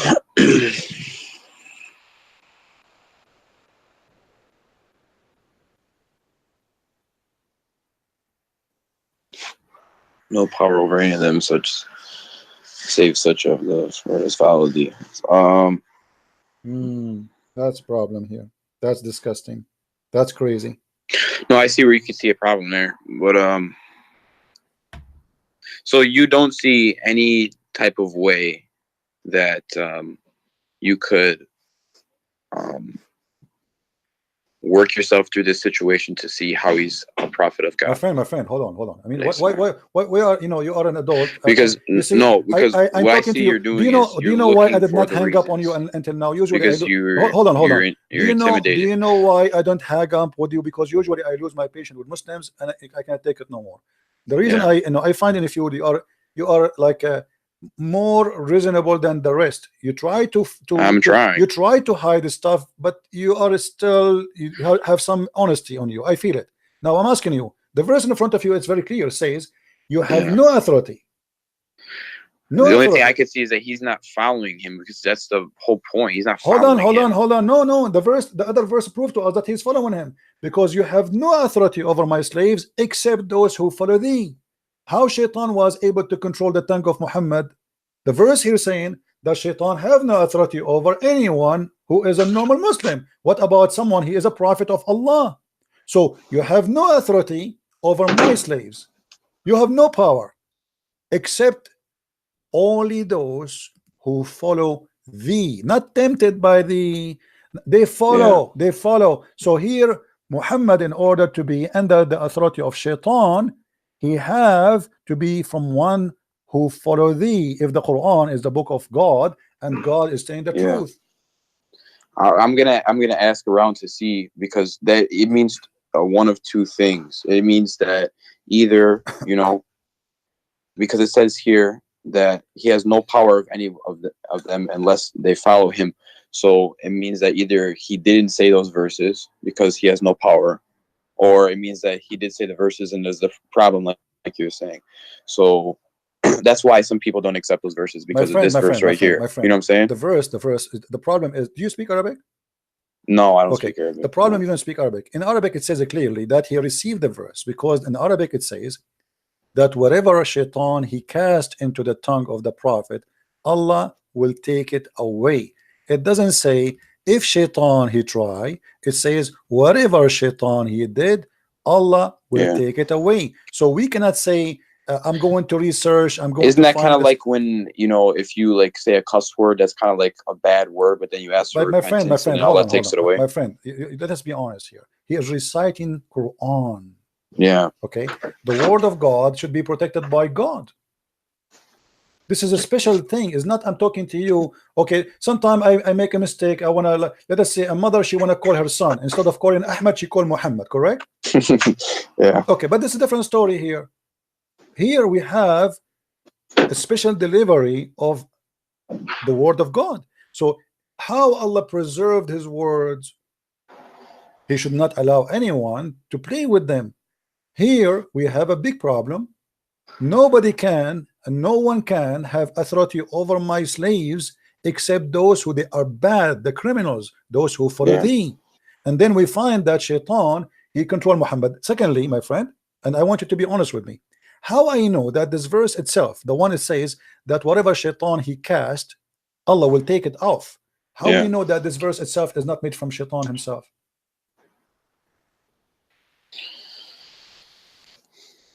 Because to make us comfortable now, okay, here we go. You got me busted. Obviously, this is satanic verse. So let me make a verse for you, and I will say whatever he said, I will take it off.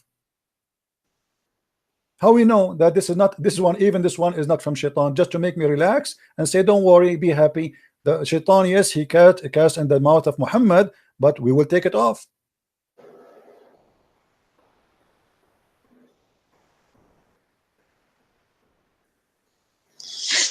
I don't know, man. On this one, I don't know much about this. You know, okay. This is my first time taking. I'm just walking with you step by step. I'm walking with you step by step. Now listen to this.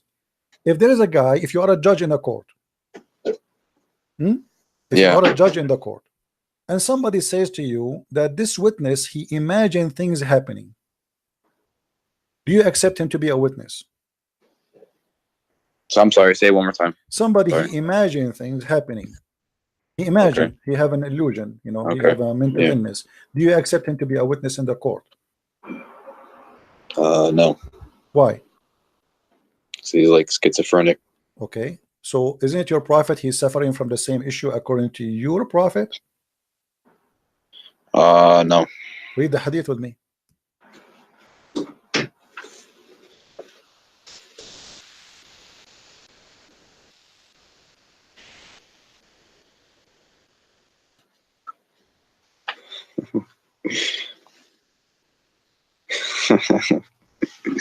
Why you are laughing at? Are you laughing at your prophet now? Come on, that's not right. I mean, show respect, please. Show respect, please, guys. Please tell this guy to show respect, not to laugh at his prophet. No, man, I'm laughing. Because already you got your prophet busted. You said you will not accept him because he have what? Schizophrenia. You said that, right? I don't know how to say it correctly. Say it again, please. How you say that word?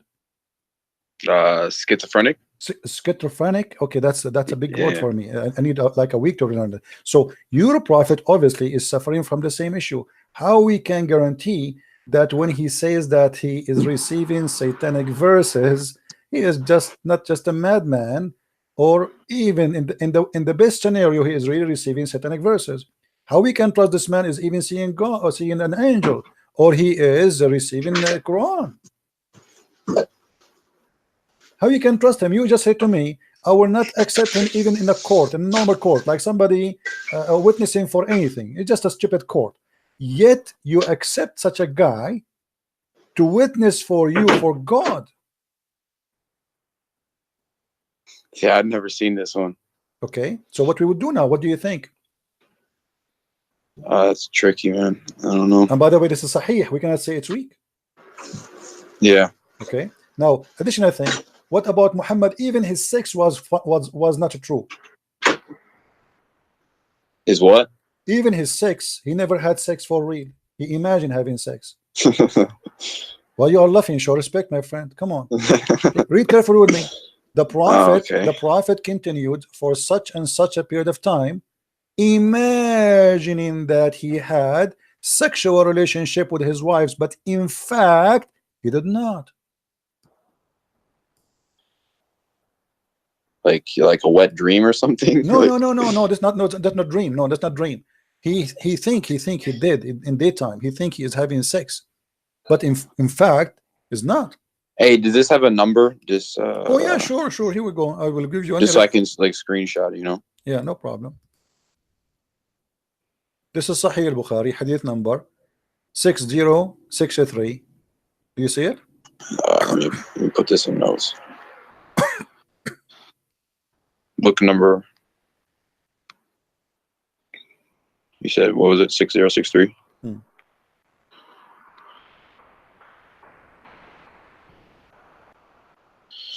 Okay, so now what we would do, my friend, you see, I'm honestly, the only reason until now I did not hang up on you, because first you let me talk and we can talk, both of us, we don't shout over each other. Secondly, I'm seeing on you that somebody trying to find out maybe Christian Prince is not lying, maybe, you know. Let us see if he is. Maybe I'm showing you in the screen what I'm saying. I respect you. Okay, I respect you, you know? So my friend, can you accept really a person? You are the one who said you will not accept a person who imagine things to be a witness in the court. And it's proven from Islamic stories. The one is witnessing here is the wife of the prophet. I mean, this is not an enemy. This is not this is the most respectable women in the history of Islam, actually, for the Muslims. So how in the world we can accept Muhammad to be a prophet? Read with me what hadith here it says. Do you see it says bewitched? Yeah. Okay, what bewitched mean, you know, in your definition?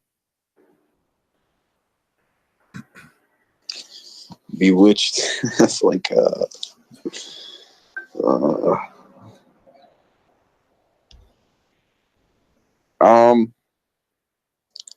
what website is this? This is sunnah.com. Okay. Bewitched is like possessed, I guess. Okay, what possessed mean? I need your help, my friend. You see, English is not my first language. It's kind of like controlled by a force, yeah. By Under evil, magic, by yeah. evil, right? By evil, correct? By evil force. Yeah, I guess so. Okay, evil force is what? Isn't it satanic? Yeah, evil force is Okay. satanic, yeah. But isn't it that verse says that you have no authority over my follower except those who follow thee? Yeah. Okay, how Shaitan was able to control Muhammad. So Shaitan proving from Islamic resource that Shaitan controlling Muhammad, not only his tongue, his brain, to the point he imagined, he is a delusionate, and he imagined things happening, but in fact they never happened. But the Quran confirmed, if the Quran is the book of God, then the book of God should be saying the truth, and there's no exception. No authority you have speaking to Shaitan except those who follow thee, and those who follow thee, they will go to where? They will go to hell. Do you see it? Yeah. So based on these verses, until now Muhammad is going to hell, guarantee.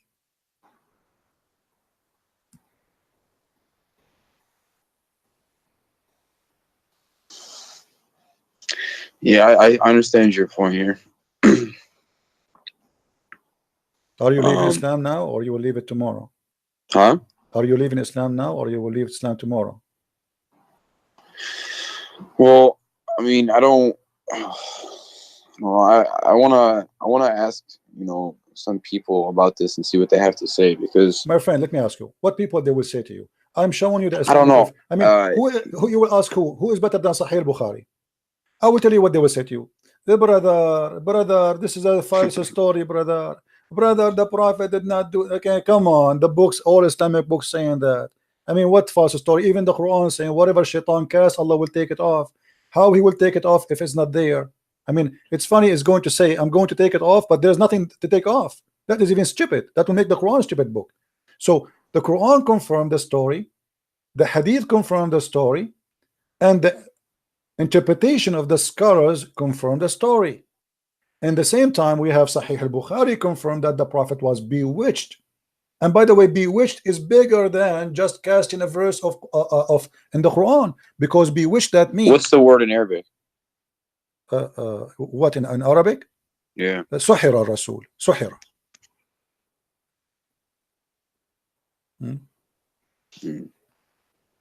Right? So here we have a bigger problem. Okay, here it says أن النبي صلى الله عليه وسلم سحر حتى كان يخيل إليه أنه صنع شيئا ولم يصنعه.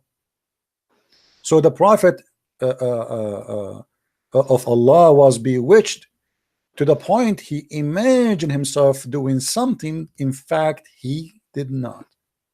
Okay, what if Muhammad he was imagining that he saw Jibreel?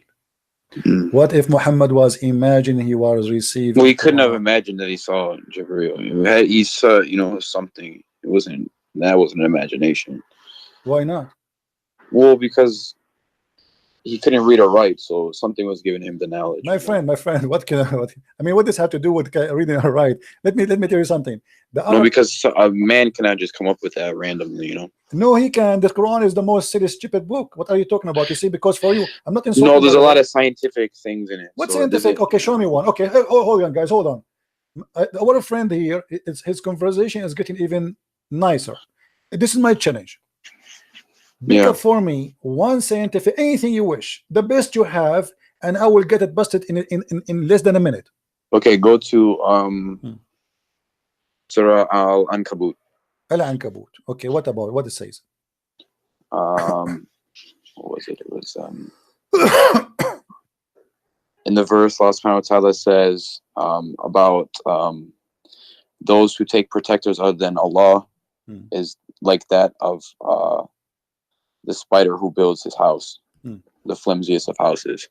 And in that verse, it's the Arabic conjugation, the female conjugation of the spider building the house. And they didn't know that the female spider builds the house, but nowadays we do. There's one. Okay, my friend, can you give me the verse to be sure that we are talking about the same thing? Hold on.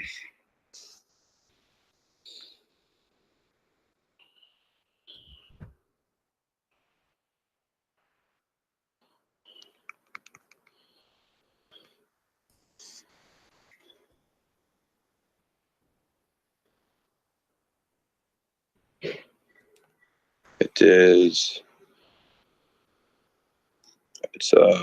Quran 29:41. Okay, it's in front of me. Where it speak about the female ankabut. I want to see that. 29:41. Where it says the word female ankabut. Where they got you? Who is the liar who said that to you?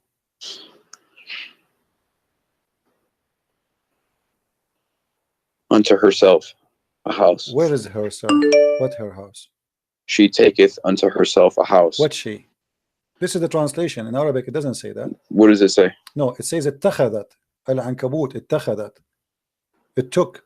My friend, in Arabic language, this is how silly the liars who lie to you, my friend.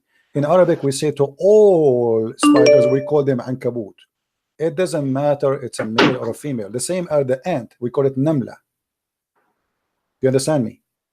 Yeah. The same as nahla, which mean bees. So there is certain insect, we call them, this is an Arabic word used by have nothing to do with male and female. So they lie to you and they make it a miracle. In fact, it is a mistake, and I will show you why it's a mistake. It says the likeness of those who choose other patrons, then Allah is the likeness of the spider when she takes, according to the translation, into herself a house, and Lu, okay, and the frailest of houses is the spider of house. Actually, it is the most strong house, and I'll explain that to you. You see, when you compare, when hold on, I know about this spider. No, hold on. But before we finish, my friend, 86, let me show you the 1 to 3. mistake. Let me show you the mistake. Before we know, when we compare, do we compare my house to a house of a spider, or I compare a house of a spider to a house of other insect? Well, it's saying, because the woman builds it, and there's the man is the head of the house. There's no women, my friend. The same and also lie, she eats, my friend. She eats the male after my they friend. have If kids. you go to dictionary, you can go right now. Take the dictionary. You will see the word ankabut is okay. What is the word male for ankabut then? Teach me. No, it's when she builds. No, doesn't when she say builds, that. right? Doesn't say that, my friend. This is a female word, which means this is a word we use for a spider. It's a female word. The same as we say, like there's certain words we say nahar. Nahar is not a female word, but is the nahar, which means river. Is it a male? It is not. In the language, in Arabic language, we have male and female words. So insects, most of them, we call them female. As an example, we say namla. No, but the point in this verse was supposed to be that she taketh. That she taketh. My friend, no, it says al-ankabut. How did he know that? No, it's it not was she the female take it. spider. She take it. Not she take it. Okay. Do you want me to show you the interpretation? It says there's no way it says that this is about she and he. Come on, my friend. It's a female spider. It is not. It's not. It's a lie. It's a lie. Nowhere here. What do you mean? It says right there. It is she not. This is herself. This is a translation. It says in Arabic, it took. I can show you. Okay, I will take the whole word. Here we go. Do you see the word ittakhadat here? No. Okay, hold on. From the spider when she takes on herself a house. This is the word. This is the word ittakhadat. Ittakhadat. The word ittakhadat, right? Not the word. No. This is the word. They are translating the word she took from the word ittakhadat. This is the word. They are translating that. So they say she took, but the fact here there's no she, and there's no female. No, I don't think that was the word. My friend, it's in front of you. Where is the word she female ankabut? Where it says that? If I show you now the dictionary, do you agree with the dictionary? No, I don't think it's that Arabic word, but I forgot what it was. So let's go to the next verse. Okay, next verse. What verse? Give me. Okay, Quran 86, verse 1 to 3. Okay, 86. 86, 1 to 3. Okay. All right. Quran 86, verse 1, 2, 3. Okay, where is, are you sure? Sorry, 86. You said 86. 86, yeah. Okay, are you sure you want to choose this one? I warn you, this is a bad one. Very bad choice. I'm telling you. I mean, this is horrible. You have a horrible choice now. But anyway, it's up to you. Go ahead. What is the hold on. Go ahead, read it.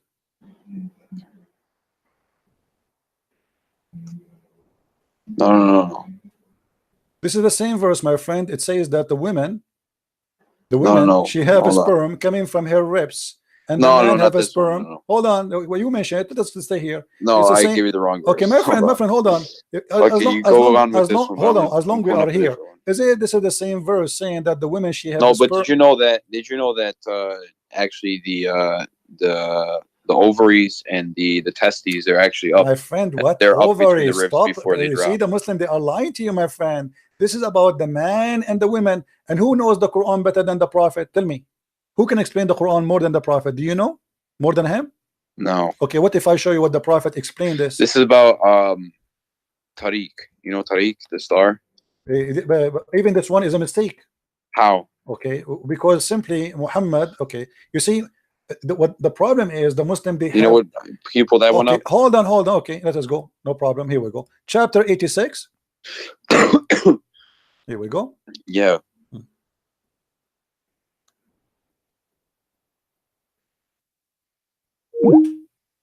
No, I lost you.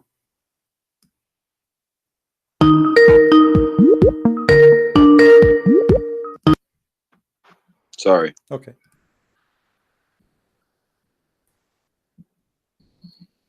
The star at-Tariq is a morning star, which is nothing what the Muslims they speak about.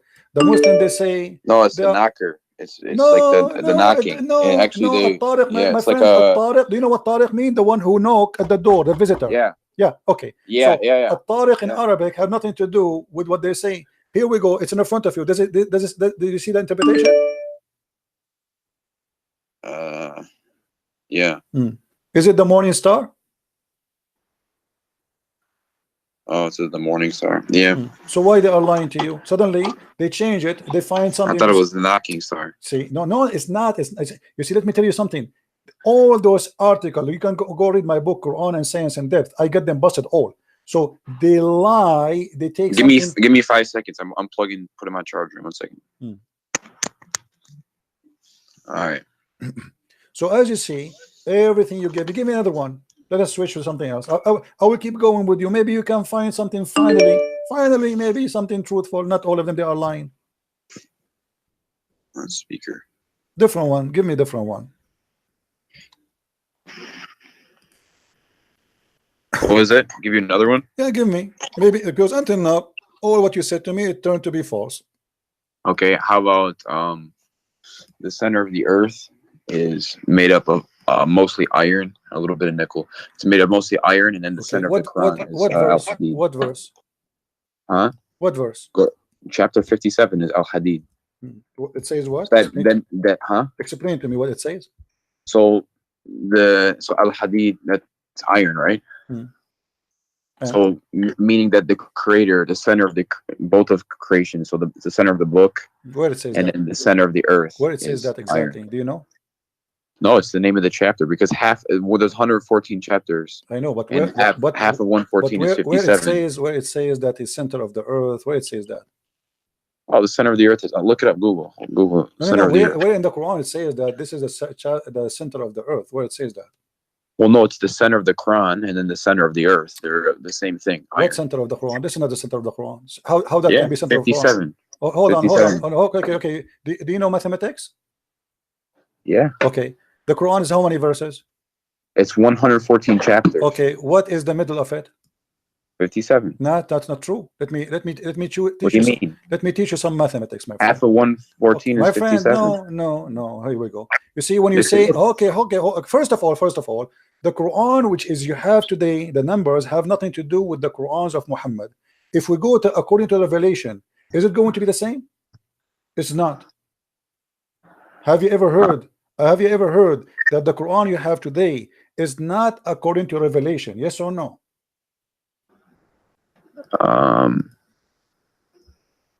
Yeah, I've heard that. But okay, what is the number according to Revelation?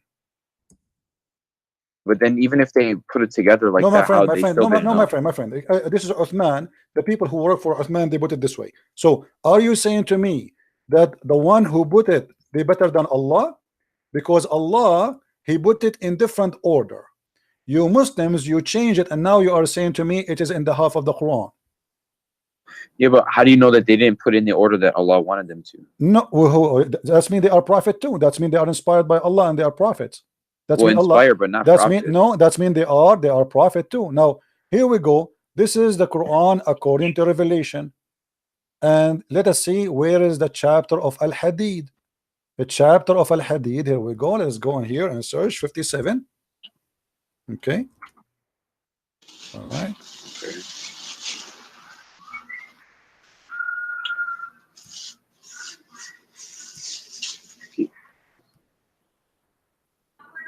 Okay. The real number of 57, according to Revelation, is a chapter of Luqman. Do you see it?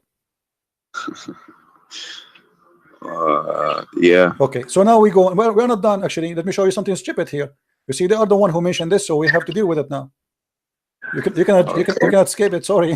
I mean, you are the one who brought this to yourself. So you gave me a verse saying that this is a proof that Allah is God. This is a proof that Allah is false. Read with me carefully. Yeah. It says what? وَأَنزَلْنَا مَعَهُمُ الْكِتَابَ وَالْمِيزَانَ, and we send with them the book. This is a translation here says a proof. Doesn't say that, by the way. Actually it says al-bayinat, yeah, which means like the clear evidence. Okay, and reveal to them the scriptures and the balance that mankind observe right measure, and he revealed the iron. The fact it doesn't say that. It says in Arabic, وَأَنزَلْنَا الْحَدِيدَ, and we send down the iron. Yes. Okay. When he's Yes. okay, hold on, That's hold on. sent down. You know, iron doesn't come from the earth. You know, False. it takes like 150 million degrees False, to form my friend. iron. No, this is false. That's not what the science says. Science No, says, it's true. No, it's I true. know what the science says. You can search right. We can search right now on Google.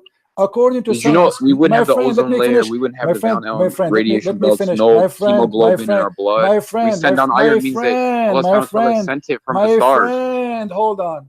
According to science, and we can search right now in Google, and I will show you in the screen that according to science, that the crust, on the crust, there's big percentage of the iron on the crust, not the earth. On the crust was coming as a meteor. But look what happened here. Hold on. What happened? It says, we send you iron for mighty war. Hold on. What are you talking about? This is what the verse is saying. No. It says, we send the iron for mighty war. Mighty power. No, it says mighty war. What are you talking about? Ba'sun Shadid, this is for war. Do you barely sent our message. Do you want me to show you the interpretation? Do you want me to show you the interpretation? That's mighty power. What are you talking about? Okay, let me show you the interpretation here. Go, let's see if it's true or not. You see, Christian friends don't say things without proof. Chapter 57, verse number 25. Here we go. This is your official government website. Okay. It's about war. So that's mean the man was there first, and then the iron came. In the same verse, it says that we send down the books. So Allah, He always sent, and not only that, I will show you a verse saying that Allah, He sent down feather. I mean, chicken don't have feather. Yes, feather. I will show it to you. Okay, here we go. This is the chapter 57, verse number 25. And this but don't you understand what it's supposed to mean, though? My friend, I understand. Here we go. Okay, read with me carefully. Okay. Which translation? What interpretation you like me to show you? I don't care. You don't care? Okay, no problem. All right. And we send down iron. We caused it to be extracted from mineral ores, where in a great might, which may wage battle as many uses for mankind. Do you see it?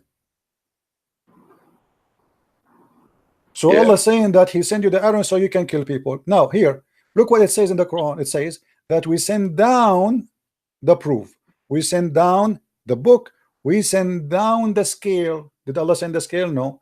And then he says, and we send down the iron. Anything Allah created, He say in the Quran, we send down. And I will give you the proof of that. They lie to you and they claim that this is about sending down iron from the sky. The fact, no. Let us see how we can prove that not true. If we go in the Quran,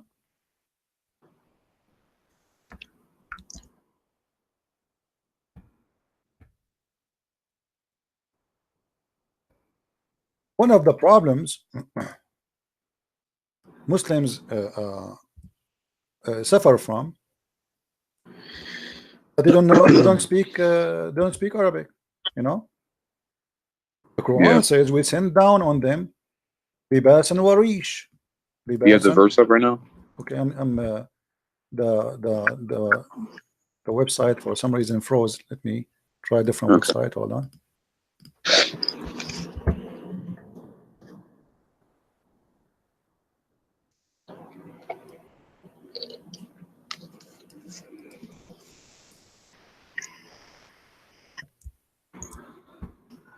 Do you accept that Jesus prayed like Muslims do today? Let's change topic, please. No, I'm just asking. O children of Adam, we have revealed into you the remnant to cancel your shame. Okay, so Allah, He sent down. You see the translation is here. We reveal. The fact doesn't say that. It says we send down. Change the translator. It says Allah, anything you have, it says we send down. We send down. Here he said we bestowed. We bestowed. What bestowed mean? Like we have given. Okay. No, in Arabic it says وَقَدْ أَنزَلْنَا. This is exactly the same written in that about the iron. أَنزَلْنَا عَلَيْكُمْ لِبَاسًا يُوَارِي سَوْآتَكُمْ. And we send down on you. Change the translation. Let us see. We keep changing from one to one. Shakir.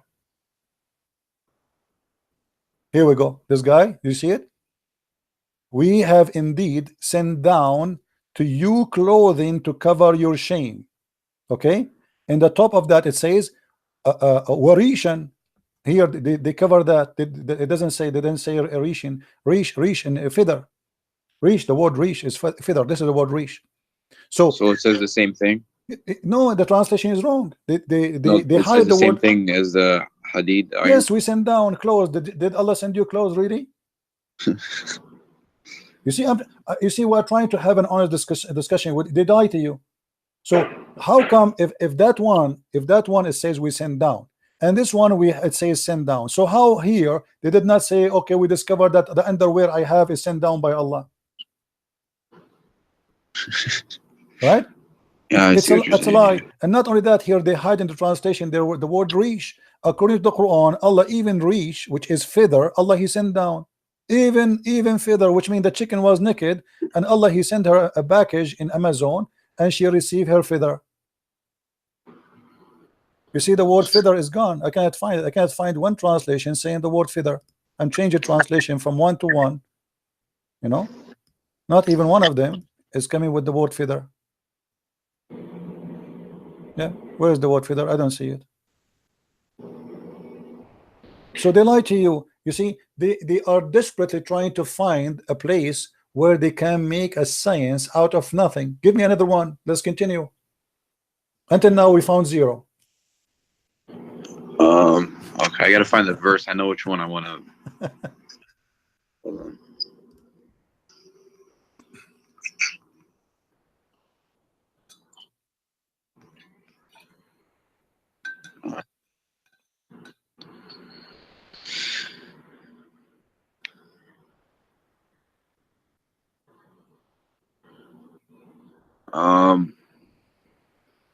Surah At-Takwir. Okay. 81, 15 to 21. At-Takwir. What the verse saying? 15 to 21. Okay, tell me what the miracle there. Hold on, let it load on the screen real quick.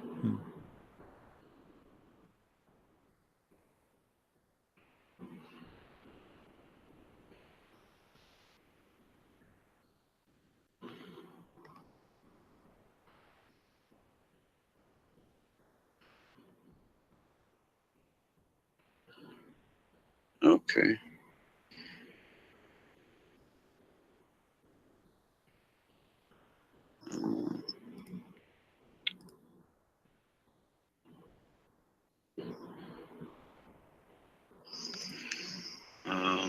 Does it say? So I looked it up on Quran.com. I think it is here, or it's legacyquran.com. And it says that the translation here says, "So I swear by the retreating stars," for verse. It says that, and then it says those that run their courses and disappear. This is not a star. This is a planet. It says planets. Yes. It doesn't say stars. Al-Khunnas is not a star. It's a planet. Secondly, Al-Khunnas is a very well known by the Muslim, by the Arab at that time. Muhammad is just using what the Arabs see in their eyes. No, hold on. Go back to the verse. Okay, the verse. Here we go. I'm going to tell you what it was. Okay.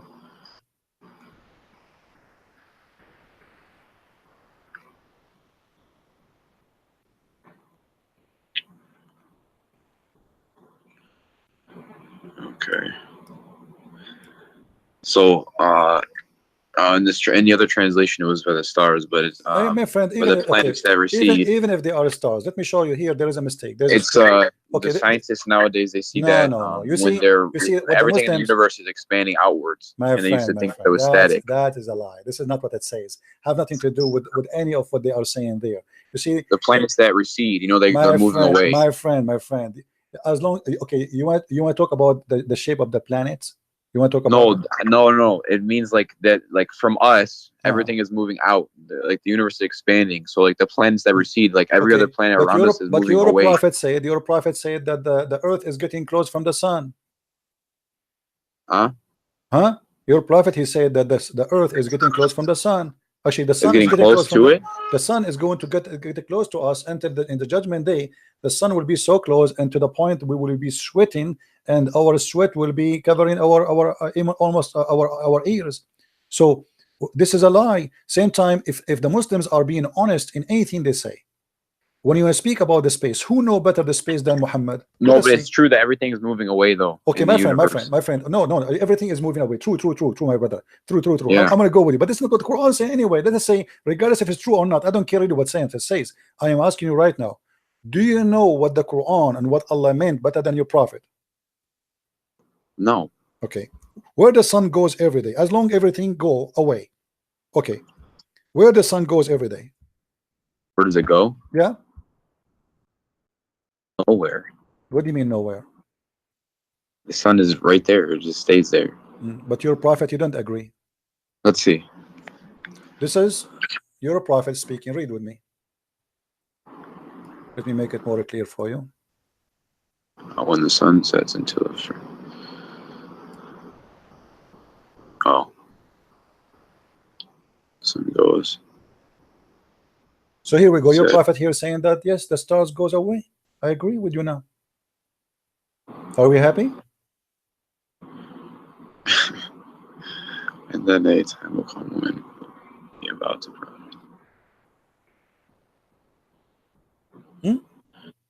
Are we happy? Finally, we find something true. Muhammad, he said the stars goes away. The sun is a star, and the sun every day travel from point A to point B and sleep where? Do you know where where the sun sleep where? It goes till it prostrates itself underneath the throne. Where is the throne of Allah? Where is the throne? Where is the throne of Allah? Do you know?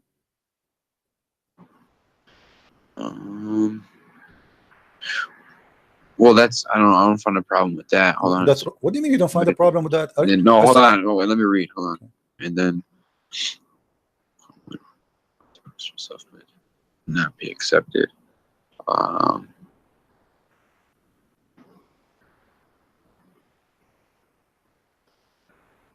What's the context of this verse? What's it explaining? What's the nothing, my friend. Muhammad is leaving the mosque, and he asked, because Muhammad is a scientist, he worked in NASA. He wanted to teach those ignorant Arab where the sun goes.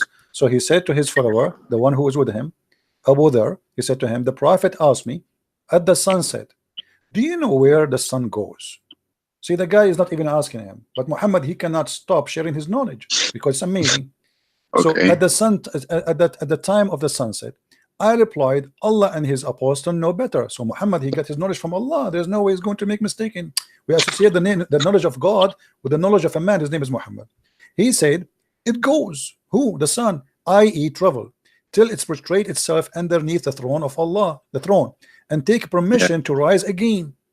And it's permitted.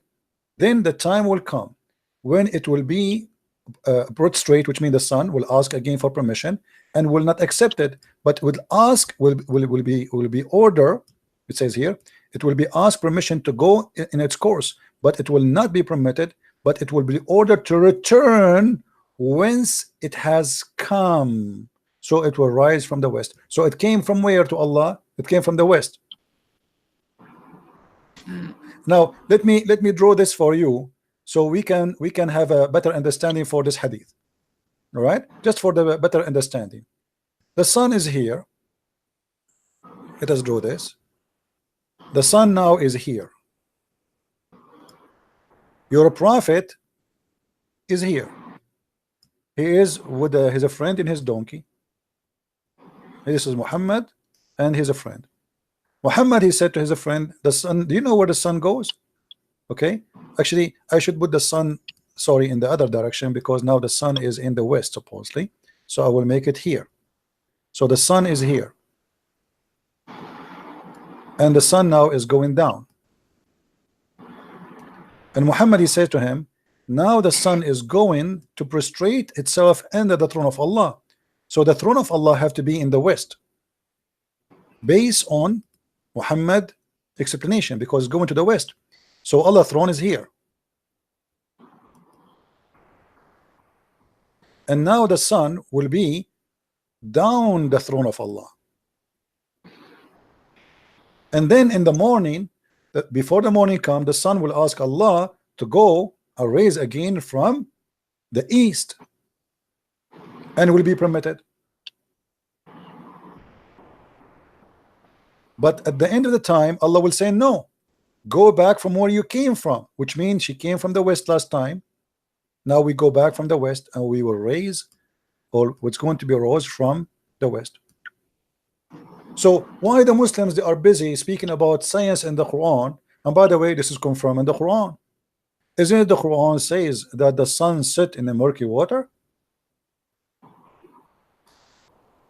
Yeah, but that's like when you see like that that it looks like water, you know what I'm saying? Yeah, but it does it say that the sun set in the murky water? Yeah, I know. Okay, is that a scientific mistake, or this is something you think it's right? How the It might be Muslims, figurative, you know. how the Muslims explain this? Do you know how? I will help you. The Muslim, they say, oh, this is from the eye perspective of the guy Al-Khadr. Yeah. But it doesn't say that. Read me carefully, my friend. Who is the one who's talking now? Allah. Huh? Allah says, they ask thee, ask who? Muhammad. A bunch of Jews ask Muhammad about Dhul Qarnayn, the man with the two horn. I mean, have you ever heard of a guy, his name, the man with the two horn? What's his name? We don't know. Obviously, he's talking about Alexander the Great. Say, I shall recite to you, you are remembrance of him. Who is talking until now? Allah. Lo, we made a strong in the land, and we gave him into everything a road. So Allah is the one leading him. And then Okay. till when he reach, do you see something wrong with me here, my friend?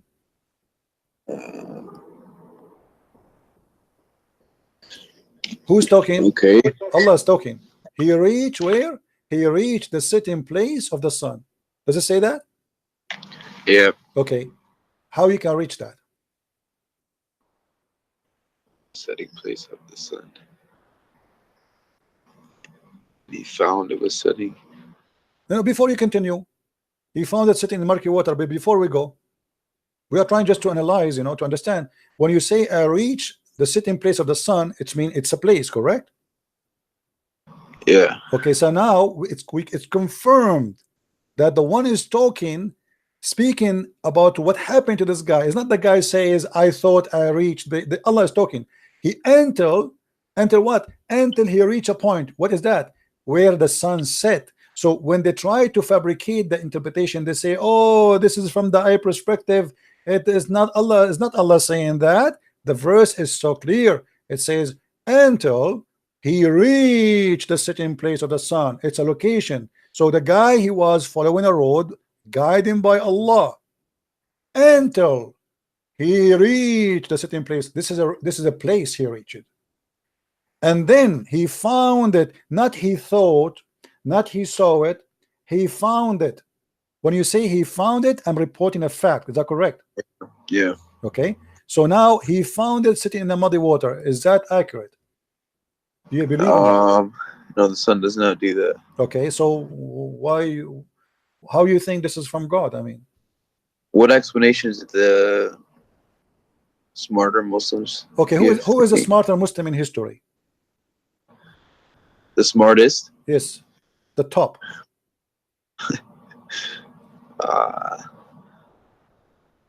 Muhammad, maybe? Muhammad? Of course. Okay, what if I show you what Muhammad said? What you would do?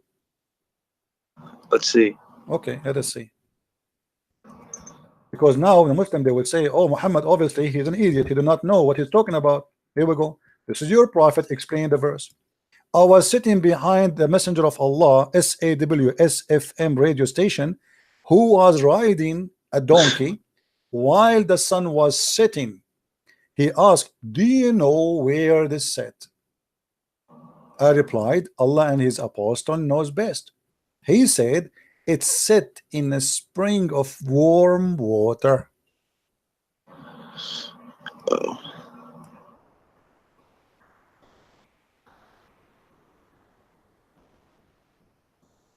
And this is the interpretation of the smartest ever Muslim.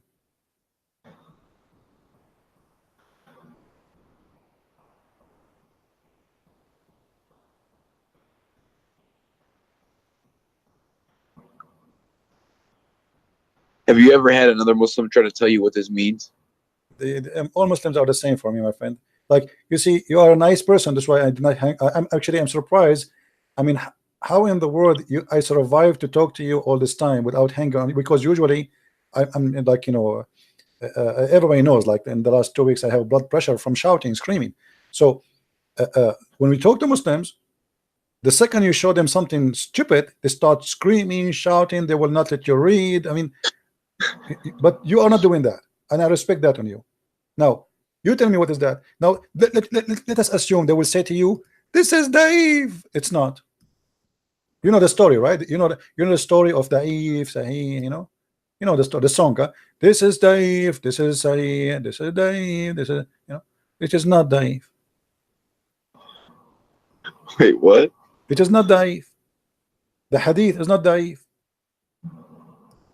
This is a proven story, and the reference is all over. So Muhammad, he agreed with the Quran. Why Muslims they lie and they say, oh, this is from the ayah perspective, this is not what Allah is saying. So the verse saying clearly, he reached the sitting place of the sun.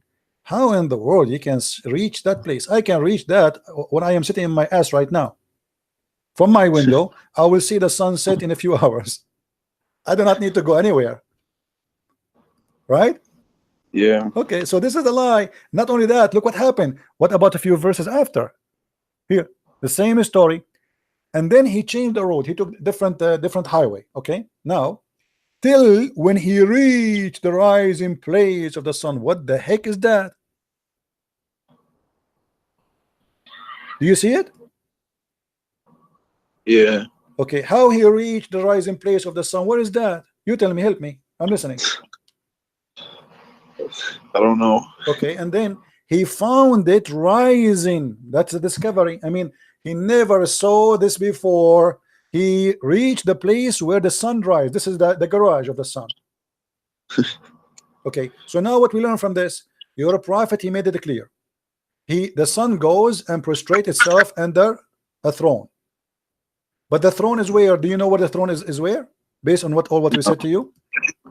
The throne of Allah is above the water. Do you agree with that? Oh, well, you're gonna yeah. Okay, yeah, I guess so. Actually, let us confirm that so people will not say we are making things up. You know? And his throne is above the water. Do you see it?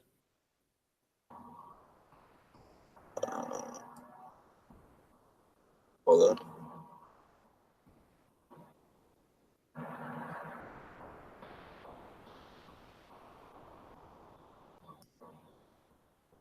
This throne was upon water. Yeah, I see that. Okay, so that complete the image for us. So now if we wanna draw the image based on all of this, Quran and the Hadith, both of them, they confirm one thing, that there is let us see a bigger space here.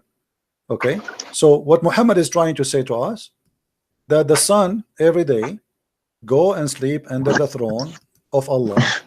There's a water here, and the water is muddy. Let us take off this thing so people can see better. Hold on.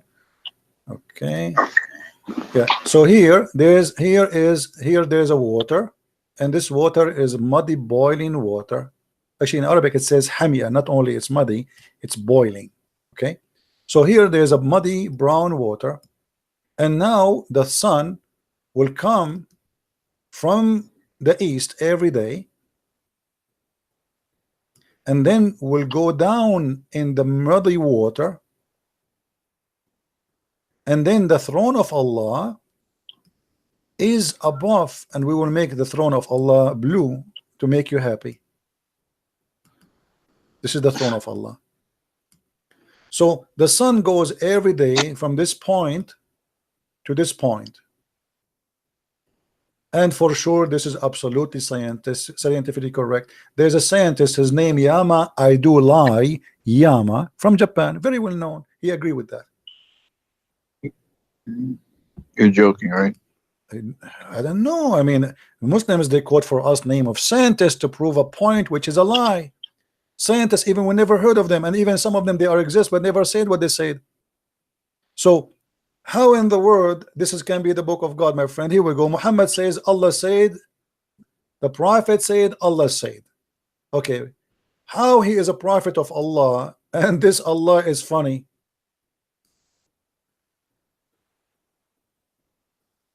How this can be from God? I mean, honestly, my friend, I don't know what's your name. What's your name, by the way? Angelo. Okay, how in the world do you want to stay as a Muslim?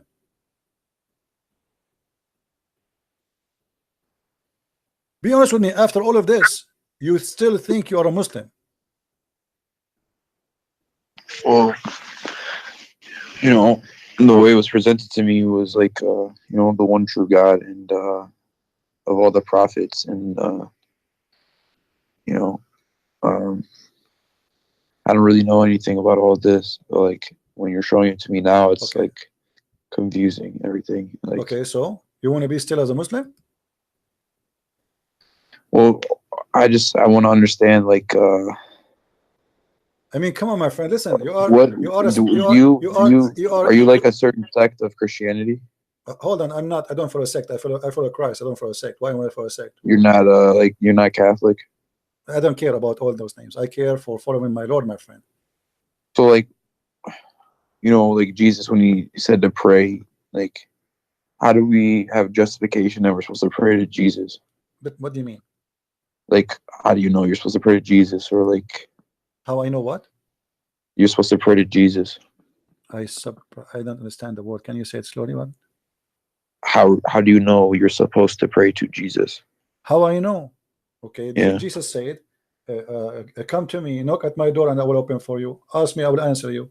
Every two of you mention my name, I will be between you. And that is clear proof that he is an eternal living God. Because how he can do that? There's 3-4 billion human Christians, and imagine now me and you, we are talking about his name. He is going to listen to us. That's impossible for a human being. So it says clearly, you pray to me. Not everyone says to me, God will enter the kingdom of my Father, but the one who do his will. So now, my friend, before we talk about Jesus, do you announce yourself you are out of Islam?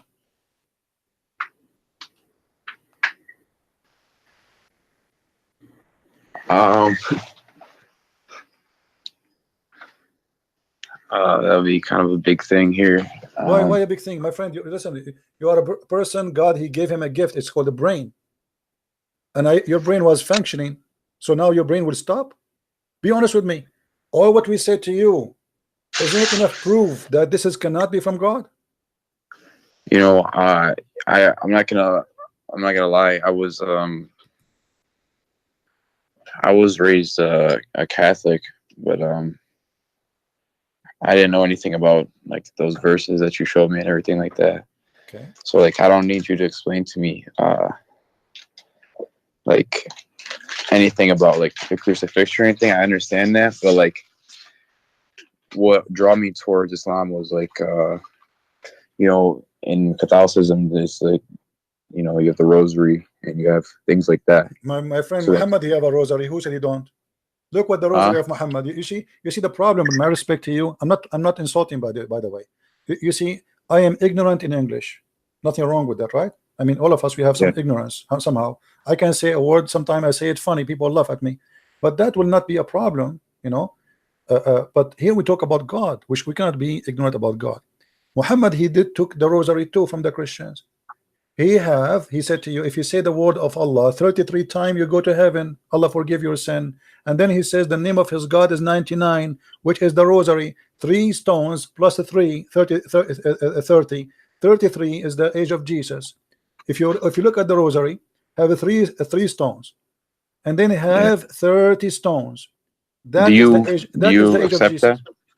I notice what Islam is about. I'm not. You see, once I sat with the sheikh, long beard. I mean, this guy. Look, I did not shave his beard for maybe 15 years. He is an old. I respected this guy. He is look very decent, and he have a rosary in his hand. And I sat next to him. You know, we were visiting like a castle, and I said to him, "Assalamu alaikum, uncle." He said, "Wa alaikum assalam." He said, "What is this rosary with you?" He said, "To praise Allah." I said, "Where do you get this from?" He said, "What do you mean?" He said, "Like you Muslims, where do you get this rosary from?" He said, "I don't know. We do. I took it from grandfather. All of us, we do that." I said, isn't it Jesus? He has the age of 33 years in earth. He said, yes. Isn't it Jesus? He spoke that according to Christians, the Father, the Son, the Holy Spirit. He said, yes. I said, count the words, count the stones. The Father, the Son, the Holy Spirit, and then the 33 years of the age of Jesus. That is your rosary. You are praying, you are copying from the Christians without knowing. And this is the same as Muslims. Muhammad is nothing but a thief. Everything he have is a theft. The story of Alexander the Great, the sunset in murky water, is a story written by a Syrian person, Syrian, not Assyrian, Syrian person who wrote a fictional story about Zulqarnain. The story of the cave is a story written, a fiction story written by a Syrian bishop, Aramaic bishop, about how the Christians are humiliated and later will be victorious. Muhammad took it, put it in the Quran. Everything Muhammad he have is a theft. So my friend, I want you to be honest with me. Today, this moment is a moment of salvation. I'm asking you, are you brave enough to say the truth, that there's no way that this is from God? Well, I know that those, what you showed me, like about the sun and everything like that, that stuff's not true. Okay, You know, if only one thing in the Quran not from God, that means the Quran is not from God. What about satanic verses? What about nobody have authority over my followers? What about Muhammad being bewitched? What Muhammad imagined himself having sex, but in fact he did not? I mean, come on. What about the sperm coming from the backbone? What about the sperm coming from the ribs? What about whoever have orgasm first, the baby will be a boy? I mean, I can count for you endless. All of this will not make you say I am out of Islam.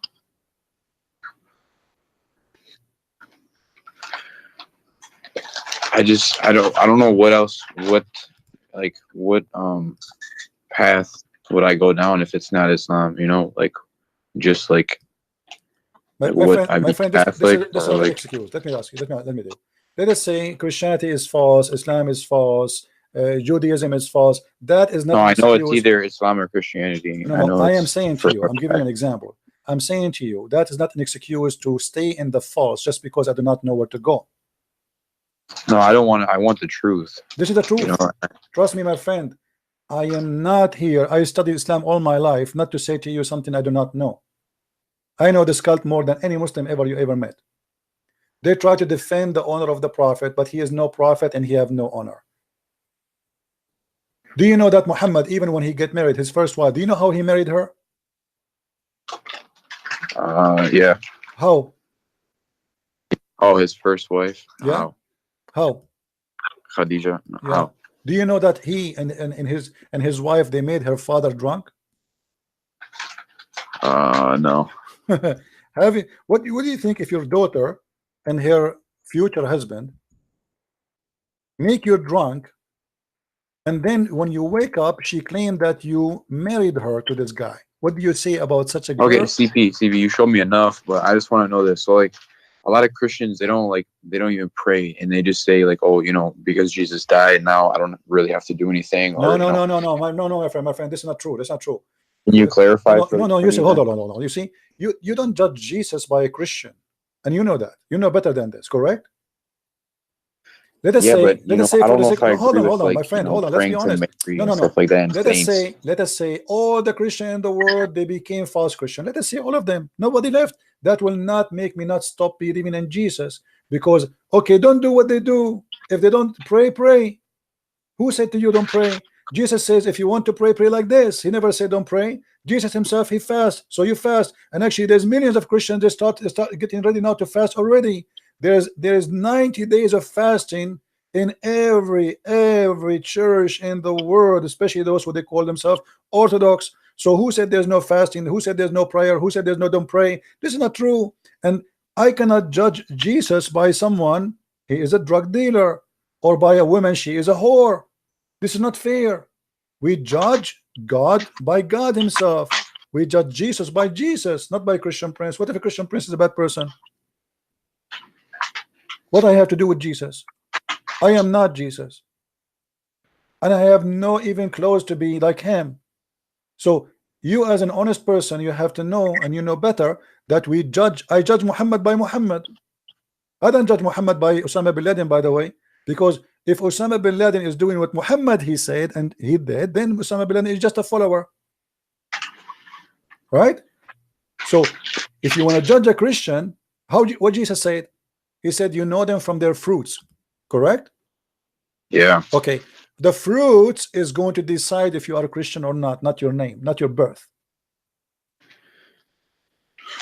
Yeah. So my friend, do you accept the fruit of Jesus and reject the fruit of Muhammad?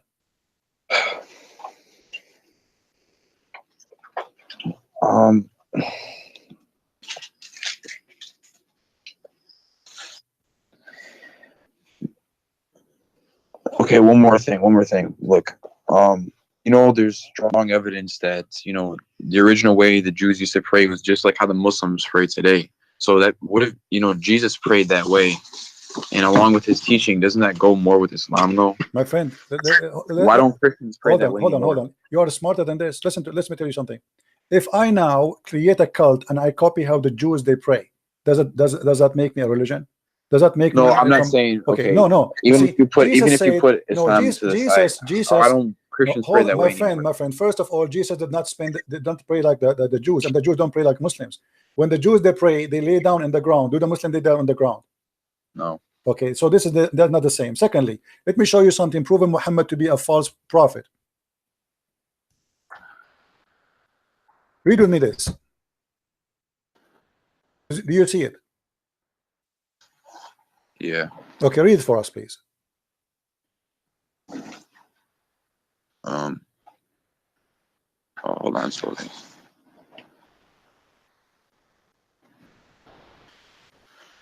The messenger of Allah used to stand up for a funeral until the corpse was placed in the grave. A learned Jew once passed him and said, "This is how we do." The Prophet sat down and said, "Sit down and act differently from them." Is that a prophet of God, you think? Be honest with me. A Jewish guy, he walked by, he said, "This is how we do it." This is a song, you know it. This is how we do it.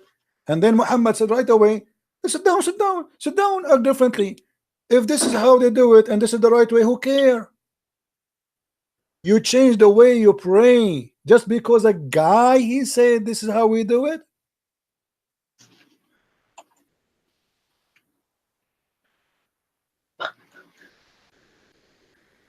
What do you think? Obviously this guy is a liar, because if this is the way to do it and this is how God taught him to do it, then why in the world do you want to change it? So what? Isn't it the Muslim they say that we have the same God and so it's normal to pray the same together, the same prayer? No, Muhammad, you don't like that. Muhammad in a second he changed the way the prayer is, just because a guy walked by and he is a rabbi, and it says here, read carefully with me. And when a learned Jew is a rabbi. Yeah. Okay, so because of a rabbi, imagine to me I am a Christian and I'm praying as Jesus said to me to pray, and then a Jewish guy he says to me, this is how we do it. I say, oh, I'm not going to do it like this no more, because this is how they do it. Obviously they get me busted. I am copying them. This is why he ordered them to change immediately, because he felt guilty. Obviously the Jew, according to Muhammad, this is how he feel it. The Jew, he got me busted. I'm copying them. This is why he changed it. He changed it right when the guy came by. In a second. It did not. The guy did not even pass. I mean, the angel did not come to him say, "Hey, hello, okay, do it differently." In a second. Who are you to change it? So that's mean the way he was praying all this time was wrong.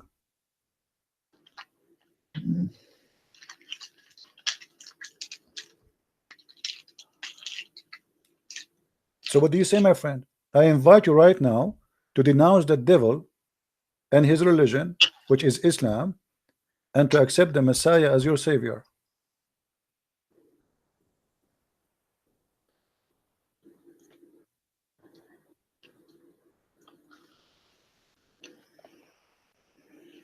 Yeah, that's what I'm unsure about.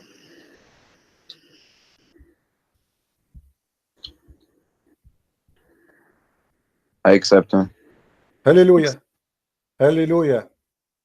May the Lord bless you, my friend, and bless your family, and bless all your wife. And I hear people around you. May the Lord guide you and keep you in a strong faith, and don't ever let the devil deceive you again.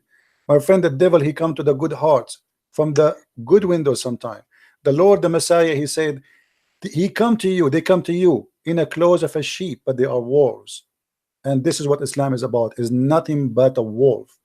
I'm so happy for you. Look at the chat. The chat is boiling. There's 1,300 people. They are praising the Lord for your salvation, my friend. What do you want to say to them?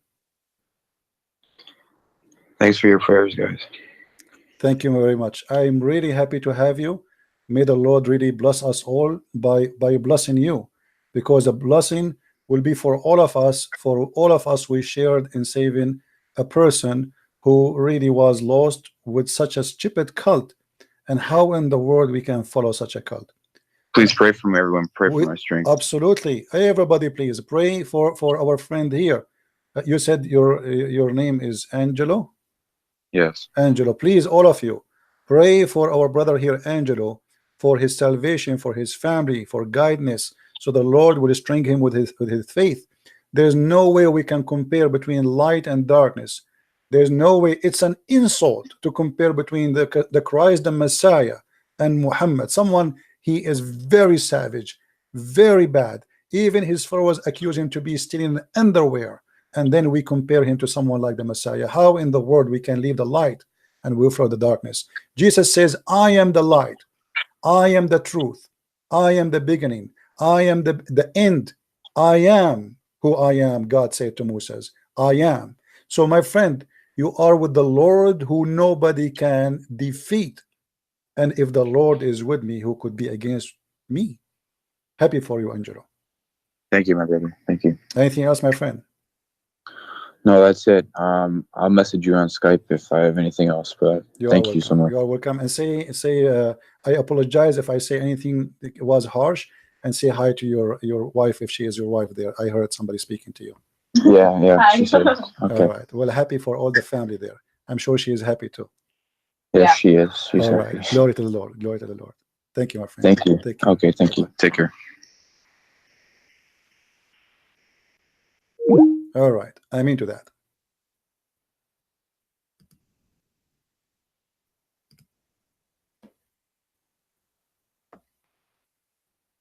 Sometimes you don't know what to say. Sometimes last 2 weeks I was really upset for myself because I don't give my time even a break, to the point my blood pressure was going high. But when you see a result like this, all the pain, all the illness, all the headache you have, it is gone. It is absolutely gone. What a beautiful day. So we are grateful for the Lord for he sending you to us. And look, this gentleman, he was arguing and arguing and arguing, and he want to prove me wrong. He did everything he can. The one who is victorious today, my friend, is you, not me. Your loss is your win. I am the one who gained nothing. Spend hours talking, losing my voice, having a headache. You are the winner today. It's not Christian Prince. You just won your salvation.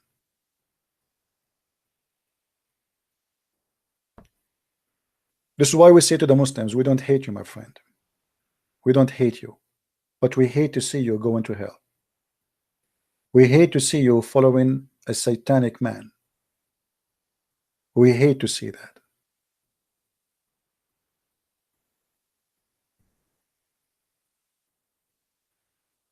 Always remember one thing. If you are a Muslim, if Muhammad is from God, why he don't act like the man of God? What the Muslim they say to us about Muhammad, amazing stuff. The fact, all the amazing stuff they say, it's disgusting. The prophet, he ordered to free the slaves. The prophet, he did not really order to free the slaves. He was making slaves. Bilal himself, he spent his life serving Muhammad as a slave. Muhammad, he had slaves just for sex, and there's a famous one, her name is Mary the Copt, and the Muslims, they fabricated lies saying he didn't marry her. You can go right now and search in Google why the Prophet did not marry Mary the Copt. The Muslim, they will say to you, because she did not marry her, she was his slave. And those are fatwas, just for fun. This man enslaved people just for fun. He is a satanic person who seek power and sex. Imagine a guy, he make verses saying any woman she want to give me her private part. How disgusting. Even Aisha in the hadith, she said, isn't it a woman ashamed to give herself?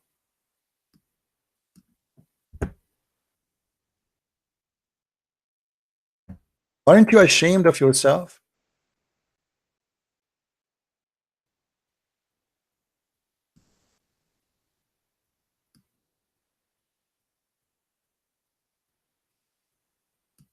And look how Aisha, she is not stupid, she is young, yes, but she noticed that Muhammad is nothing but a scam. I do not see, but your Lord hurries in pleasing you. Pleasing what? Sexual pleasure. God, he made verses, any woman she want to give herself to the Prophet, what that would do to Islam? Why God Almighty, the one who created the universe, do you know how big the universe?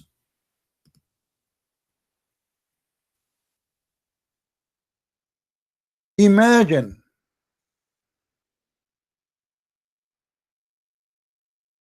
God who created the universe, he make verses and chapters about how we can satisfy the sexual desire of a man. His name is Muhammad. God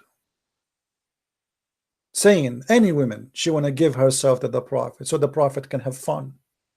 But the Prophet, he have many wives already. He is not like a Christian prince who is single.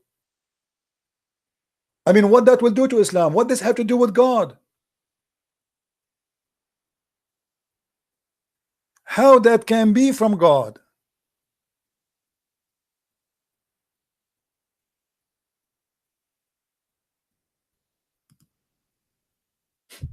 How that can be from God? You tell me. This is God?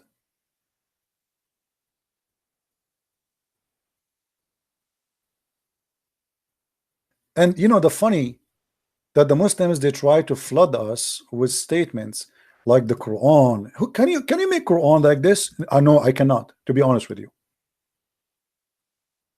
I cannot. Anyone remember which verses in the Quran it says you can eat in your houses? Let us see how many of you remember. How many of you remember the verses saying you can eat in your houses?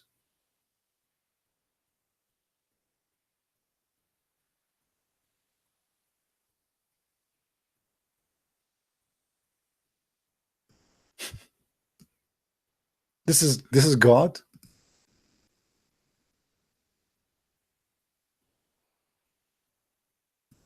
God, he went to think hard and he decided to tell us where and how you can eat in your house. I mean, come on. I mean, if God is not God, how in the world he come with such a knowledge that we can eat in our house? Thank you. I really thank you. This is amazing wisdom. And not only that, if your leg is broken, you can eat in your house. If you are blind, you can eat in your house. I mean, before that, we do not know this. This is God.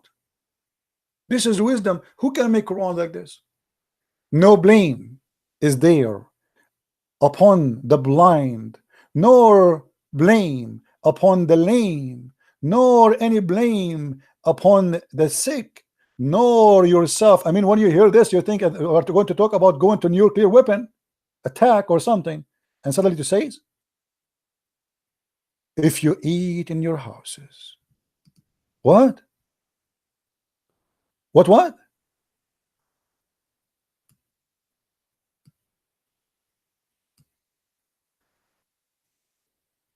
That's astonishing. That is science. That is discovery. This God, he spent centuries thinking about how to make this verse. And not only that, brother, especially if you are blind, brother, it is not a sin to eat in your house, brother. Why the blind before he used to eat where? I mean, if I cannot eat in my house, where I can eat? In the restaurant? Where before Islam people used to eat?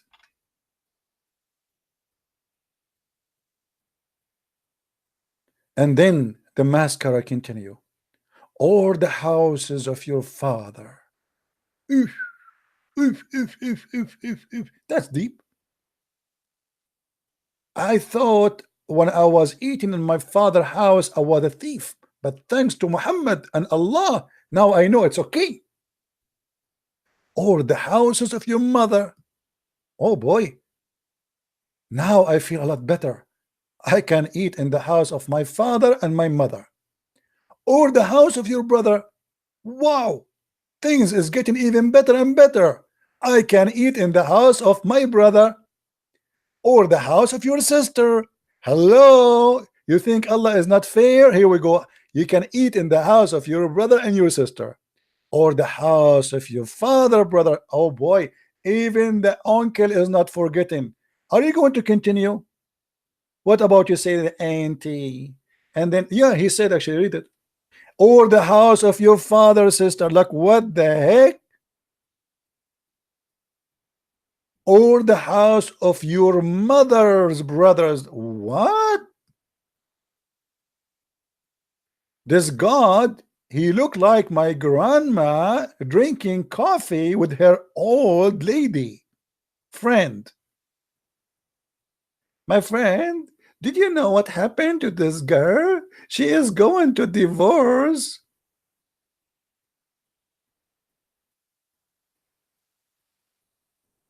This is God. And then, or the house of your mother, sister. I mean, the story is not over yet. Like, hello. Or any house you have the key for it. Like, hold on, this is stupid here.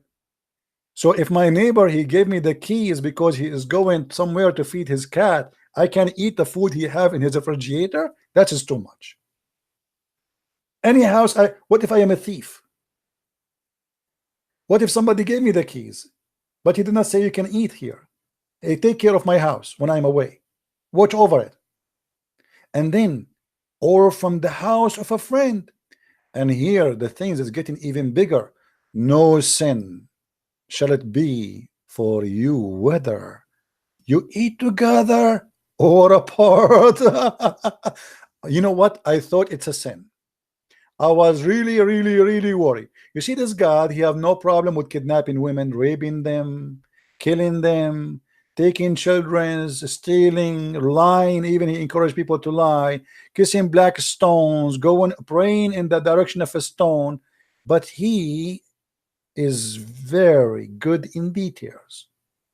It is not sin to eat alone or together.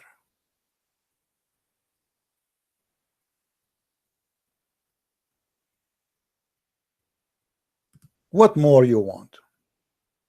We have a Muslim, I guess, trying to call me. Hello? Hello? Yes.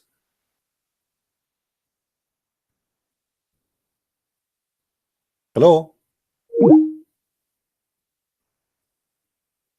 This guy, he drive me crazy in the text. He want to talk to me, and then he hang up.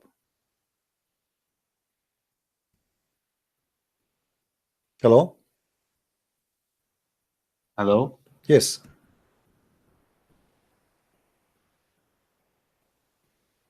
Go ahead. We hear you. You're Hello? live. Hello? Oh, okay, I can hear you. All right. What do you want to say to us? Well, I cannot hear you through Skype. I only hear you through YouTube. Oh, how come? My microphone is working here. Yeah, so Okay. What do you want? How I can help you? I have no idea. You are a Muslim, right?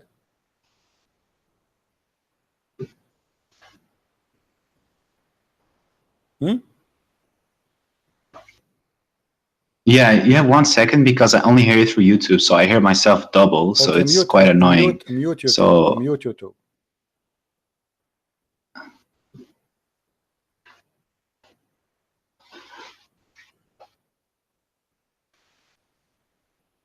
I muted YouTube, but I don't hear you through Skype, so that's the only trouble I I don't have. know what the problem, my friend.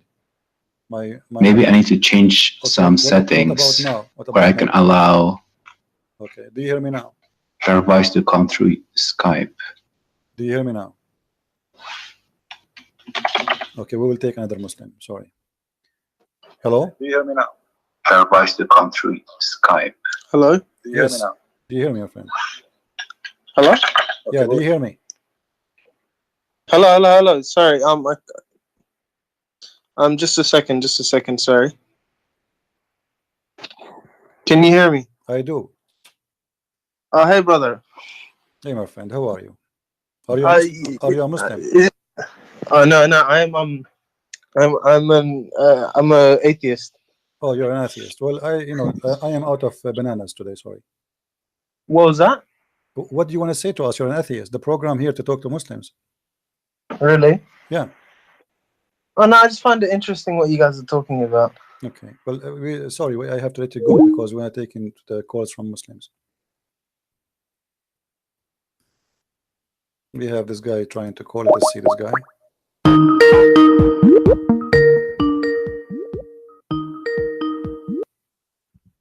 Hello. Yes, Abdul. How are you? Yes. Do you remember me? Sure, I remember you. You are the funny guy.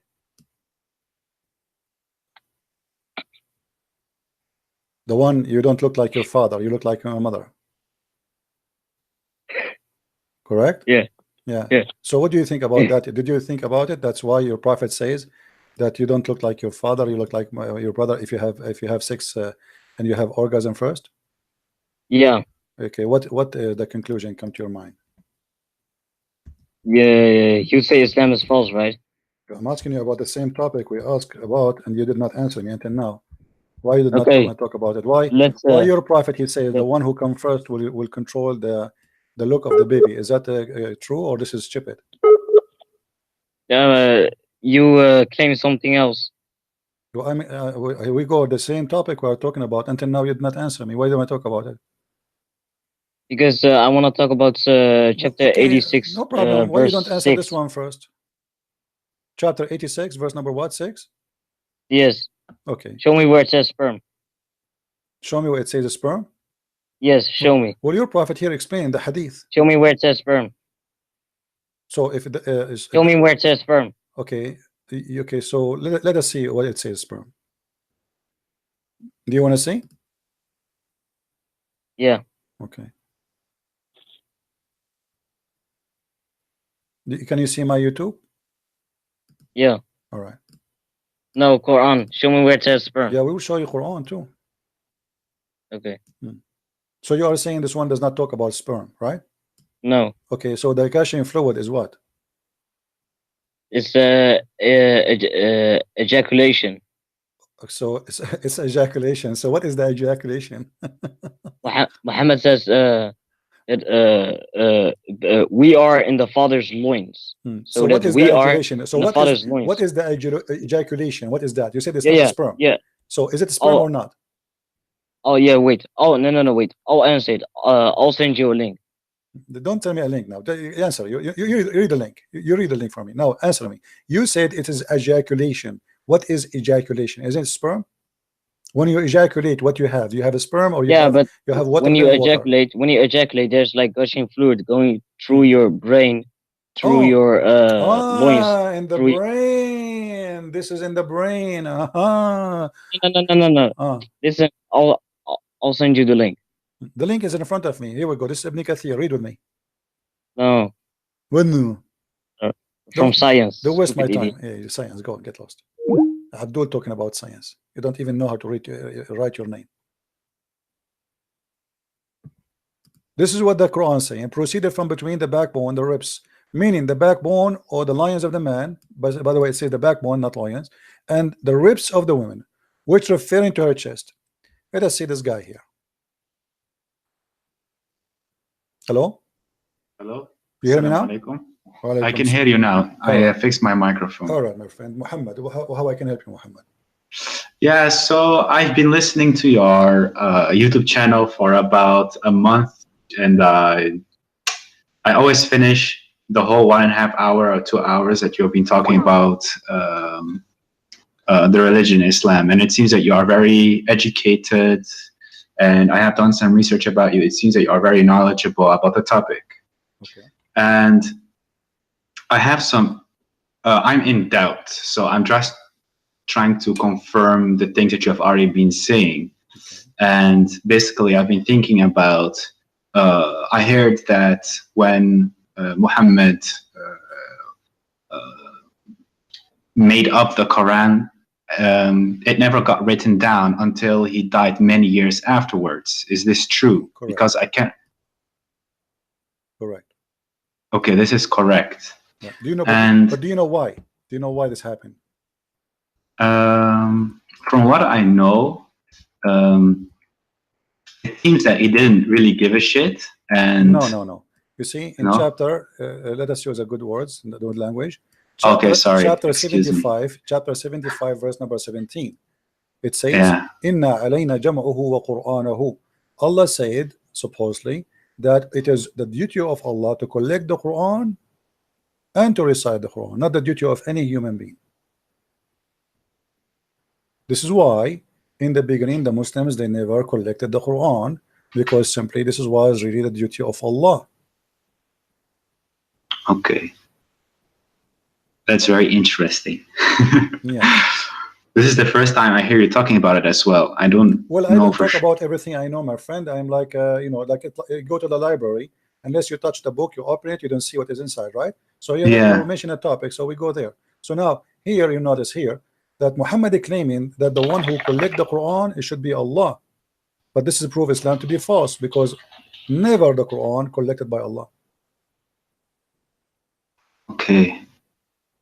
Yeah, I've been trying to reach as much hadith and Quran since I've been listening to you, because every single time I hear you talk, I read the chapter you're giving us, and I'm just like blown away, because right now I'm nearing my 27th birthday, and my whole family is religious, and I don't know anything except Islam. And as I got older and I got more exposed to the internet, and as you said it, you walked for I don't know how many hours to a library to just read a book. When I came, when the internet became very available to me and I started researching my own religion, I felt that this is strange. It's very strange. So I'm just trying to collect as much evidence for myself to make sure that. How long you are listening to me today? I listened to you since the beginning of the broadcast. So you saw what happened with this gentleman before you, right? Yeah, Angelo. Okay, what do you think? Let us say if I am speaking to you, not him, from the beginning. What do you think? What is your decision will be after all of this?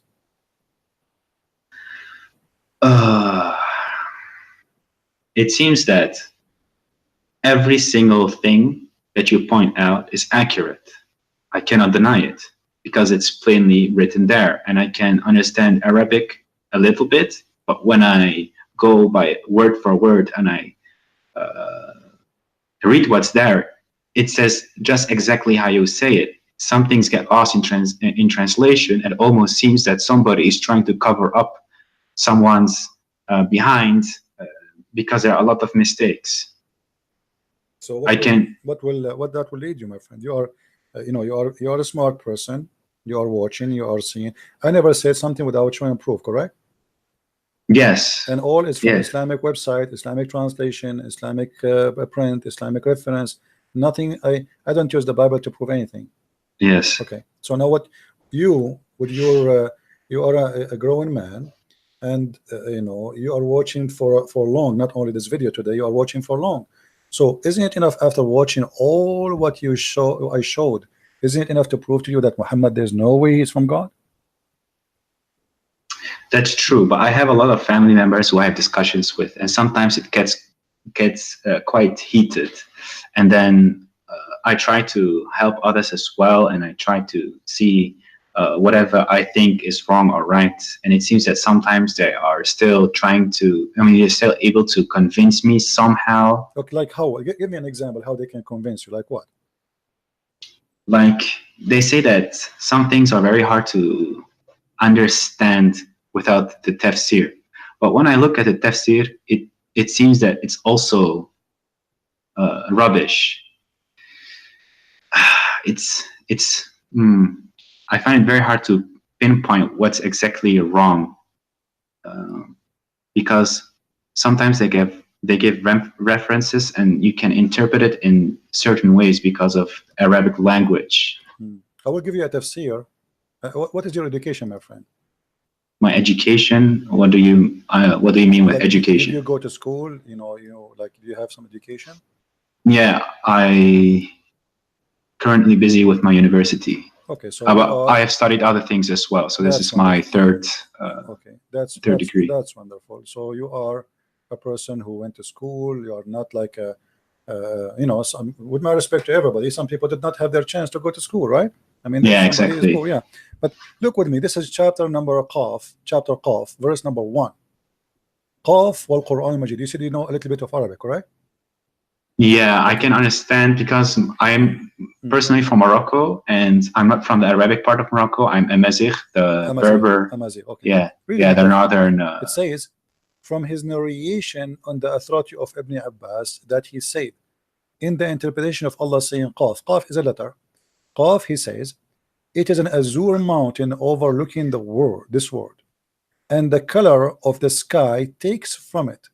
Allah swear by it. Now your family, they say to you, you cannot understand unless you read the interpretation. Okay, this is the interpretation. What we will do now? There's a mountain surrounding the earth, and it's blue, and the sky taking its color from it. Yeah, this is strange. Exactly how you point out many things. This is also what I stumble upon, and I notice that it's very incorrect and it makes no sense. And I don't know what I need to do with this kind of piece of information that somebody spent so much time making this up. Very confusing.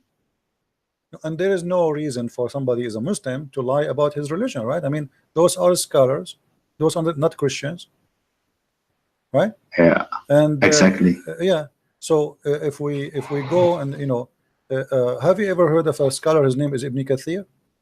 Yeah, Ibn Kathir, I know him. Yeah. Okay. Who is Ibn Kathir? Muslim, they say, some of them, they say that Ibn Kathir is a very big scholar, but you will notice that the Muslims, when they want, they like Ibn Kathir. When they want, they don't want Ibn Kathir. Have you ever heard of a chapter? It's called Al-Qalam. Not sure. Maybe I know the what's written inside, but not necessarily the chapter name. Let me show you the verses. Chapter 68, verse number 1. Have you ever read this verse? I probably have read it, but sometimes, also when I was younger, I was reading Koran the whole time, but Arabic's not my primary language. Okay. So I read it without knowing what it actually says. Okay. Well, if we go, let us see if we can get the interpretation for it in English. This is a chapter 68, verse number 1. Let us go here.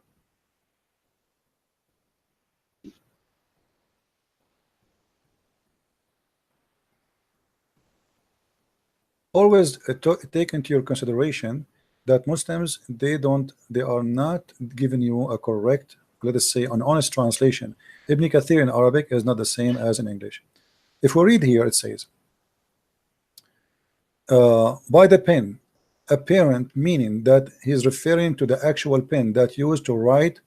But here there's a verse before it says, Qaf, and the similar to them from the individual letters that appear in the beginning of the Quran chapters. This has been discussed in length previously, and there's no need to repeat. When you see translator, they say that it's mean he is hiding something. Let me show you what he is hiding. This is Ibn Kathir in Arabic.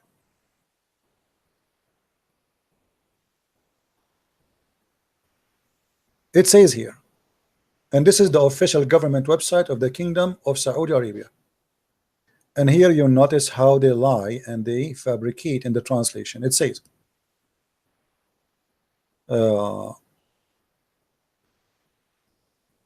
نون هو حوت عظيم على تيار الماء العظيم المحيط. Do you understand what I'm saying or you don't? Not really. Okay. I catch no ball. Noon is a big whale on the ocean, and he is carrying the 7 earths, as the Imam Abu Ja'far ibn Jurayj he said, ibn Jarir. And then he continued, says, Allah he created Noon, and he made the steam go up, and then from there he opened a hole in the sky, and he made the earth flat, and all of this in the top of the whale Noon. And then Noon he start moving, so the earth start moving and shaking. So Allah he decided to put mountains in the top of the earth, so the earth will not move. Where we can find that in the English translation? It's gone. Period. Yeah, I also experienced this. You are completely right. Yeah, and here let me show you. If we go to the chapter of Moon, the same chapter we are talking about, okay, which is 68:1. If we go here,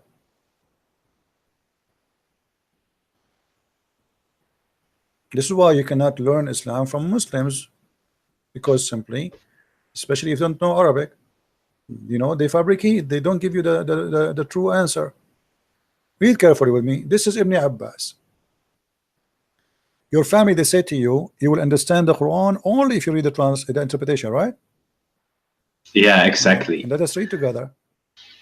And from his narration and the authority of Ibn Abbas that he said regarding the interpretation of Allah saying Noon. Noon, he says Allah swear by Noon. I mean, that's funny. Allah swear by Noon. Why Allah swear by Noon? People, they swear by something bigger than them, more important. Then, which is a whale that carries the earth on its back while in water, and beneath which is a bowl, and under the bowl there is a rock, and under the rock there is a dust, and none knows what is under the dust save Allah. Here, look at look at the honesty. Like, come on. I mean, we know everything, and behind the dust we do not know. Don't ask me, please. That's it. You know. So what is this? This is religion. The Muslims are reading this for centuries, and they believe in it. And now the Muslims, they will try to hide it from you. And then not only that. Okay, are we done? We're not done. The name of the whale is Luwish, not Luwish Farrakhan. This is different Luwish, and it said it is Lotaya. The name of the bowl is Bahamut, and some they say it is Talahut or Liwana. I mean, look how many names already. I mean, they are not sure. And the whale is in the sea called Adwad, and it's like a small bowl in a huge sea. The sea is in a Hollywood rock, whereby there's 4,000 cracks. Imagine they knew even how many cracks there. And until now, science could not dive to the deep ocean, but the Muslims, they dive already, and they count the crack in the ground. And then from each crack, water spring coming out from the earth. And it's are we done? No, we are not done. And it's also said that Noon is one of the name of Allah. Like, what the heck? A second he was a whale, now it's a name of Allah. I'm writing this down. This is the most interesting bedtime story I've seen past months. I've been listening to you. Well, my friend, keep listening, and you will hear every day a story. Islam is nothing but a madness. And you know, look, I mean, the story continue, but you see how they hide in the translation in Ibn Kathir. In Ibn Kathir in English, we cannot find this.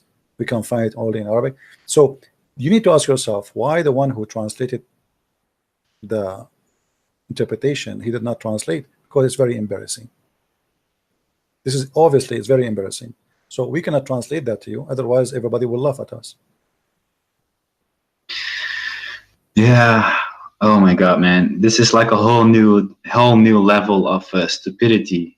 I mean, most of the time I lay in my bed and I hear your stories and I'm close my eyes, I off my phone, I can hear you talk and I laugh sometimes because it gets so hilarious. But the more I keep digging, the more I feel that there is no. So my friend, you just called Islam stupidity. So why you don't say I am out of Islam? Yeah, I think I just needed this confirmation. Okay, so I think I don't feel Muslim at all. So can you say I am out of Islam? Yeah, I can say it. I'm out of Islam, that's definitely. Beautiful, my friend. That's beautiful. I'm so happy for you. Very happy for you. Thank you. Now I want to ask you a question. What do you think about Christianity? I mean, I studied a lot of science during school, and I have my own questions regarding God. I don't know if there's a God. I don't know if there's not. I'm not decided. I'm not atheist or whatsoever. Okay.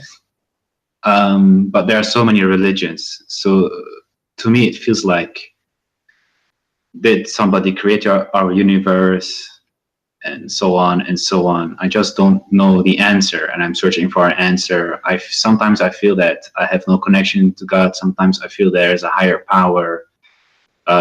My wife is Christian, and I always respect her religion, and I respect Christianity way more than Islam because it's way more peaceful.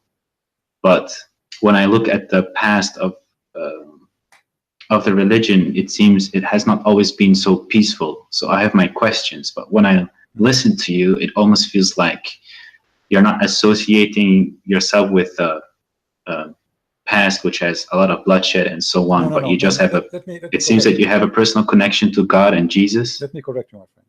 You see, Okay. always when you understand history, you cannot just read about it. You have to live the history. So yeah, if they say to you, there is a history of a blood, and then you say history of who? Is that history of Christianity or history of Christians? So there's a huge difference. What if I show you now history that Christian Prince was in jail? Are you going to judge Jesus because of me? No. Okay, what I have to do with Jesus? That's not even fair. I don't judge Islam because somebody he is a criminal. I judge Islam by the founder of Islam, by Muhammad. Nobody can say Muhammad was a bad Muslim, right? So I mean, if you say he's not a Muslim, that will be funny, right? Yeah, but he was quite a bad person. Okay, but he's a bad person, no problem. But but the question is, you cannot, I'm not judging Islam because a guy, his name is Osama bin Laden. I'm judging Islam by what Muhammad did. So if you want to judge Christianity, my friend, you don't judge it by a Christian Prince, regardless if a Christian Prince is a decent man or not. You judge it by the Messiah himself. And here I say to you, do you find a better name than his name? Do you find better teaching than his teaching? Do you find better wisdom than his wisdom? Do you find more truthful, loving, and same time extremely wise than him? So as long as you go to school, let us practice one sentence of Jesus. He said, love your enemy. What do you say about this sentence? Sounds quite nice. I find it very hard myself to hate somebody because it's so bad. It feels so wrong. Yeah, but and listen, yeah, he's your enemy. He is your enemy. He's already your enemy, and he says you love your enemy. And look what that will do. If every single human being practice one sentence of Christ's teaching, you said that Christianity is a religion. Christianity is not religion. It is not. Christianity is a belief in the mighty God. It's not a religion. You love your enemy, and I love your enemy, my enemy, and every one of us in earth love the enemy. There's no enemy left. The earth became heaven. So the message of Jesus to us is to live in heaven right now, not even tomorrow. Yes, there is heaven to come, but if you believe in Jesus, you can be in heaven. Because when you love your enemy, and all of us, we love our enemies. We do not need a police. We do not need an army. We do not need, because everybody became a loving person. A loving person will not steal. A loving person will not kill. A loving person will not rape. A loving person will not allow somebody to die hungry in the street. He will not be greedy. Just one sentence of the teaching of Christ can beat all the wisdom and the wise man in the world. One sentence can solve the problem of all mankind. And this is why, my friend, I believe that he is the Almighty God, for nobody can be wise as he is. Is there something I can like read up about on Jesus and God? Because I would like to know more. Read the four gospel, my friend, the four gospel. But as I said to you, you know, I mean, Yeah. one sentence for me is a gospel. Just one sentence. Because that sentence can solve all our problems. All the evil we have is based because we don't, you know, when you love your enemy, that's mean you love everybody. That's it. There's nobody, there's no limit. Human being have a problem that he love himself, but he don't love people. Even if somebody love a family because they provide him something, like I don't want to be lonely, so I love my children. Maybe I don't want to be lonely, so I love my wife. But you will see the Messiah, he come to us with extreme love, exceeding the limit and the mind of a human mindset. Love your enemy. So we live in our world with love, and then love will come back to me. Because if I love everybody, then everybody love everybody, which means including me. I'm a winner. You know what I mean? Yes, I understand. So but here then you see the on the balance. other side, I have some atheists saying things like, but how can a God be so powerful? How can he make a stone bigger than himself that he cannot even carry? And if he cannot, then he's not the strongest, Well, this and is so on. you see, this is because of their ignorance. Because Jesus, when he carried the cross, Jesus, he come to us as a normal human being, as a man. But in the same time, isn't it the Bible says that Jesus, he was controlling the nature. Jesus, he healed the blind. Jesus, he resurrected people from death. So they remember only that thing he cannot carry. So why so what? He is coming in the form of a human being. As simple as that. The flesh of a human being. He did not come as a what they want, Batman. If Batman exists, that is God. I mean, so he is coming in a form of a human being. Yet he do what no human being can do. So the silliness of some people sometimes that they pick up their cherries from all the story of Jesus. You remember only this one. If you want to be fair, remember the rest. Then I have another question. I understand your point. I absolutely do. Okay. In what form does God come? From what? In what form? What form? In what shape? In Christianity, God is a spirit. So our God, he can come in any form he wants because simply he is God. He's Almighty. That's why we call it. What the word Almighty mean? Do you know? Yeah, the best there is. Well, he can do whatever he wishes. So he can come to us as a man. Actually, the Bible says like when the Messiah he was baptized, they saw like a spirit in the image of the shape of a bird, and they heard a sound say, "This is my only begotten son." So God, he can come to us in any way he wants. God, he came to Abraham as a man, and Jesus said, "Before Abraham, I am," and Abraham knows my day. So he came to Abraham as a man, and why not? If God cannot come as a man, he cannot be God anyway, because if he cannot be something, that means he is limited. You know what I mean? I understand. It sounds way better than what Islam has to teach when it comes to him having hands and sitting on a chair. The Quran says how Allah can have a son if you don't have a girlfriend. Yeah. So Allah saying he cannot have a son because he don't have a girlfriend. Our God do not need a girlfriend to have a son. Secondly, we don't understand that God he have a son in a physical way, which means God he have sex with a woman and then they give birth to a person. His name is baby Jesus. That's not a story. So the Quran always speak in a let us say in a very poor IQ, very poor IQ. Like you can tell that the one who is making the Quran did not even go to, the Muslims, they say that Muhammad was illiterate, right? But yeah, but you also said on his dying bed or whatever, when he was about to die, he said, "Give me a piece of paper and pen or whatever." Actually, I don't agree he's illiterate. That's what the Muslim says, but that's not the question. Yeah. Illiteracy, my friend, is not about being knowing how to write, how to read. Illiteracy is about being ignorant. And this is what the Quran says. The Quran never said Muhammad did not know how to write, how to read. But how you can, you know, confirm to the ignorant, to say to them your prophet was not illiterate? The Quran, but the Quran says that. You see, if you go in the Quran, the problem that Muslims do not want to listen. You go in the Quran, chapter 2, verse number 78. Can you see the screen? Yeah, I can. Okay. What the verse saying? We can change the translation if you want. I don't know what translation you like to read. We can go, let us say, Yusuf Ali. Yeah, it's any translation is okay with me. All of them, they are wrong, by the way. I don't take any one of them. But you know, as always, we say customers come first. You know, this is customer first policy. Okay, this is Yusuf Ali. Okay, and they are among them illiterate who know not the book. Do you see it? Yes. So who is illiterate according to Quran?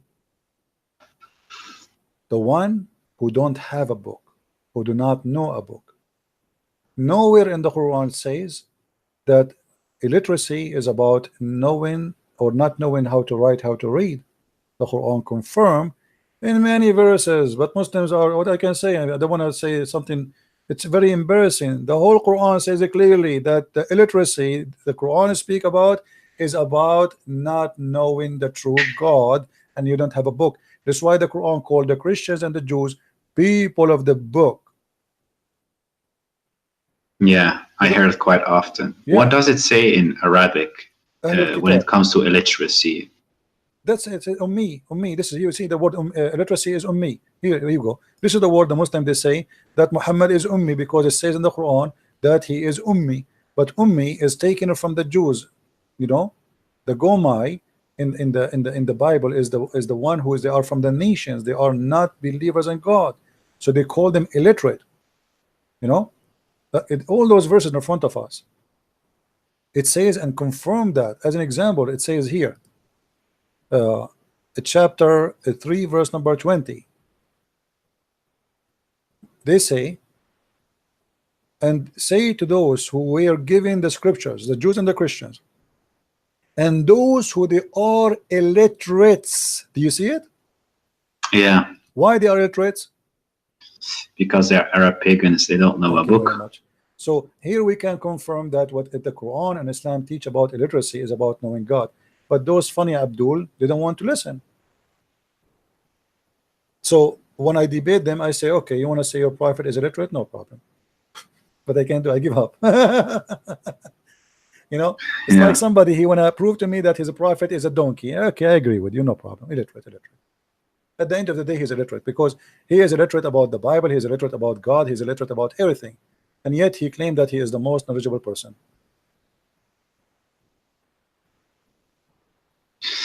So right now I'm like 60% there.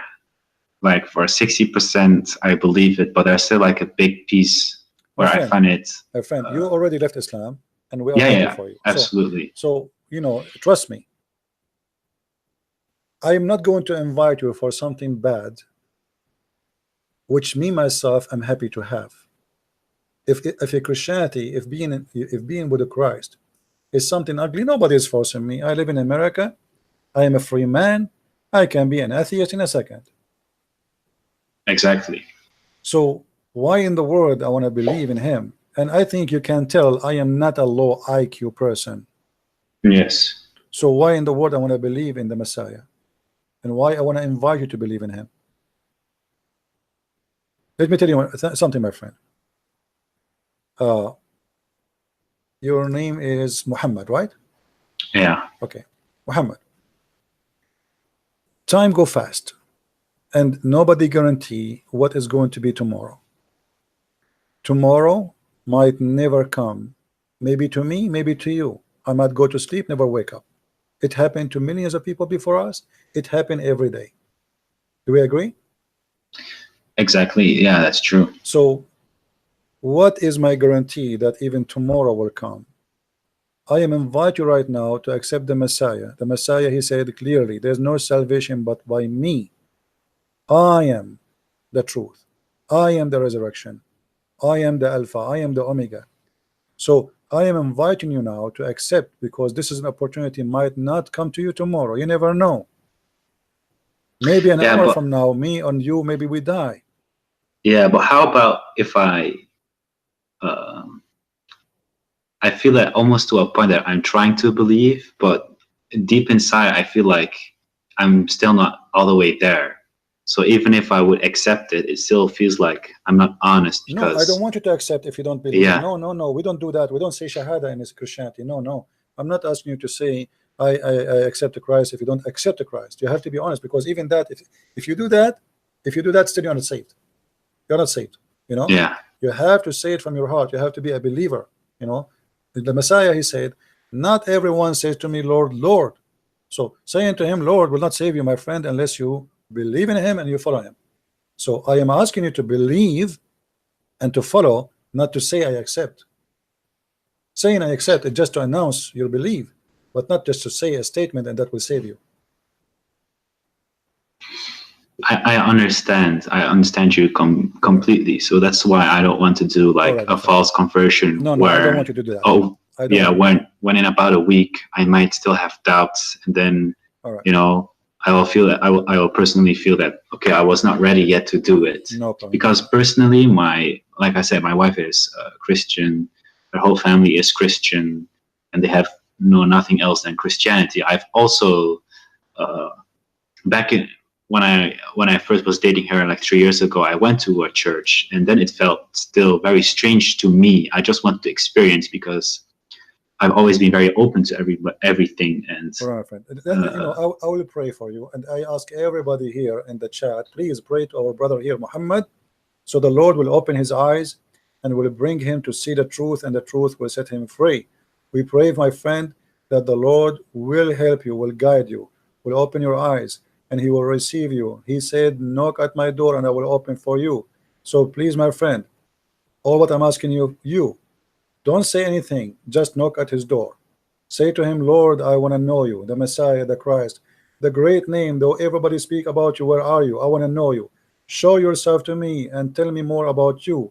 Let me see you, let me know you. Then I will believe. And my friend, he will answer your question, and he will answer to you.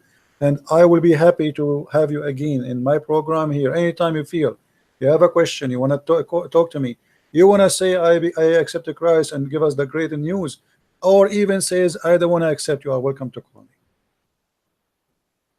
yeah, I really appreciate it. I really appreciate the prayers. I've been following the chat as well. I appreciate everybody being so nice and everything. I can really feel the warmth from the Christian community, and it's like completely different from Islam, where as soon as you have doubts, it's like kafir billah, you know, astaghfirullah, and that kind of stuff.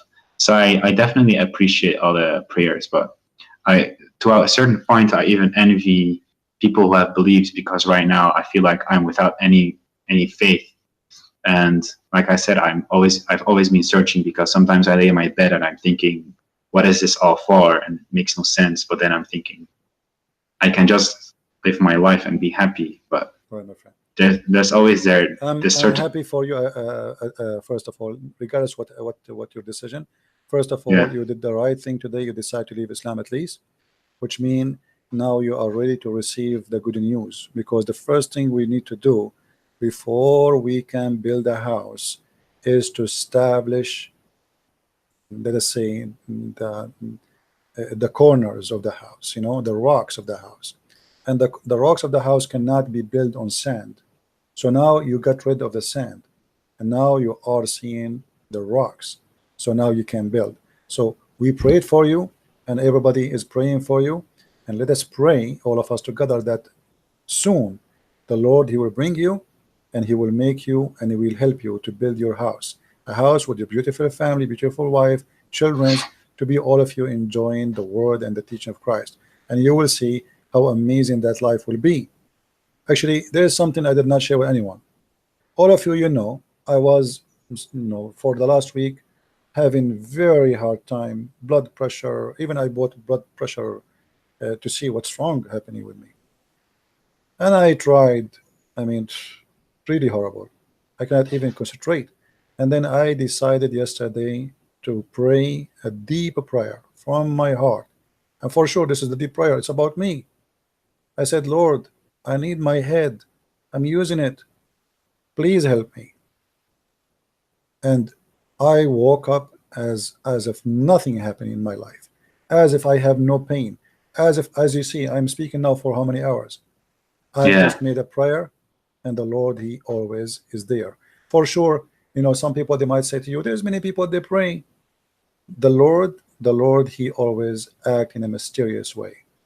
When you speak really from your heart, when you are a person, especially if you know, if you are his servant, if you are his soldier, if you are a person not asking for yourself, then the story is different.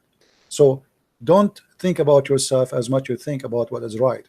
Think about what is right. Say to Him, Lord, please show me what is right. It's not about you. It's not about me. It's always about what is right. Absolutely. If there's a God, I would absolutely want Him to guide me and achieve the most I can in my life and make as many people happy around me as well. And from my profession, I'm a social worker. Helping people is the only thing I do. So it's a nice feeling to help other people and to pray for other people as well. But the last time when I experienced such thing, when I was still religious, because then I still believed in some kind of God, and now, like I said, I'm still searching, and I really hope I can find God, and I will. My friend, I will be happy to receive. I'm not going to, because I feel like I'm putting pressure on you. I don't want to do that. So, no. I don't feel any pressure at all. Sometimes when I hear you talk to people, maybe they feel pressure to immediately convert. I don't feel that. I'm very outspoken, and I always try to be honest. And I also heard you yelling, Abdul. It's okay for me. It's maybe funny, but for you, you're having high blood pressure. You know, then I also feel very sad for you. But I completely understand your point, and I think this is also the right way for me to be deciding it on by myself and coming to a conclusion by myself. All right, I agree with you, and I will be happy again to hear you soon. Let me know if you need any help. And with this, I will say good evening or good night for you, and I hope to see good news from you soon. All right. Yeah. Before you go, I advise you to start reading the 4 Gospels. You know, just read them. But when you read the Gospel, my friend, try to read to know, not to judge. You know, which means try to learn. I mean, I'm learning now about who is this Christ, what He's talking about. So open your heart and don't be a person who is like consider this as a book of a novel, or you know, this is not. So you have to read it in very special way, and try to live the story, not only to read the story. It's like, you know, try to make it like as if you are watching a movie and you are in the movie, not a person who is standing in front of the screen. So try always, when you read something, the Messiah, He said, try to imagine yourself, you are between those audience, and then you can understand better. Okay, I will absolutely do that. All right, my friend. Thank you very much for calling. Then I have one last question. Which language do you recommend me to read it in? Well, I don't know which best language for you. What is your best language? English? No, Dutch is my best language. Then you read it in the best language, because you have to understand it perfectly. Always translation, by the way, is going to give some limitation, but with the help of the Lord, will be good. Is it possible to find it in the original scripts? Because you have to read it, and then you don't speak the language. Do you speak Hebrew? Do you speak Greek? No. But I know people who can, though. Yeah, but it's you who's going to read it, not them. Yeah. You know, so it's better to read it in the language, best language for you. Okay. And Christianity is not like Islam. You have, like, you know, they pray in Arabic, but yet you don't understand Arabic. You know, I mean, you can pray in any language you want. You know, you can pray even without saying any word. It's almost like Allah only understands Arabic. Right, because this is the God of the Arab. You know, it's an Arabian religion. Yeah. Anyway, my friend, thank you very much for calling. Okay, man. Blessings to you. I hope you can manage our high blood pressure. Don't let those God is good, ignorant people make you angry. Always try to calm down and don't get your health like in a bad shape or whatsoever, because sometimes they can really hear you yell so much, and I feel so sad for you. So please, what we can do, sometime I feel sorry for them, and I lose my, at the end of the day, I'm I'm a human like everybody, and you lose your patient. I mean, you repeat the same stupid thing and still somebody don't want to get, and that's what make you upset. Yeah, but they are so indoctrinated. But I think the small things that you say to them, it still plants a seed in their mind, and they will start to doubt. And as soon as they research themselves, that's what happened to me. Have you ever saw like a faucet dropping water for a long time? Yeah. Do you know what the faucet can do? A drop of water in the rock downneath is going to make a hole. Yeah. And this is what we do here. Exactly. Thank you. That's why I also try to do the same thing what you do to other people around me now that are also still Muslim, because I still see too many Muslim people do crazy things just because of their religion, even though they live in Western Europe and they believe in a faith which is not compatible with the life they're leading here right now, because of the rebel and all the crazy things, the hijab, people missing opportunities, job opportunities just because they have to wear the hijab, parents hitting their children. I've seen everything myself. I've seen the bad side of Islam because I've lived it for so long, and it's really horrible to see it. So to a certain extent, most people don't even know how bad Islam is, and they have so many. So like you yourself look like struggling with Islam for a while, but you don't want to say I decide to leave it because it's kind of too much to do that. Like you are already listening to me and watching my videos. Yeah. Already you agree that this is no way, this is from God. But you see here you need to take some change in your life. If you are convinced of something, don't wait. I mean, what the point? Just because my family they believe in the same thing? It's because of my parents. I feel very sad for my mom, because sometimes when I make a small hint, my mom is like 70 plus, and I cannot. If I say something, she will think I am possessed by Satan or whatever, and she will just cry for days long. She will never understand.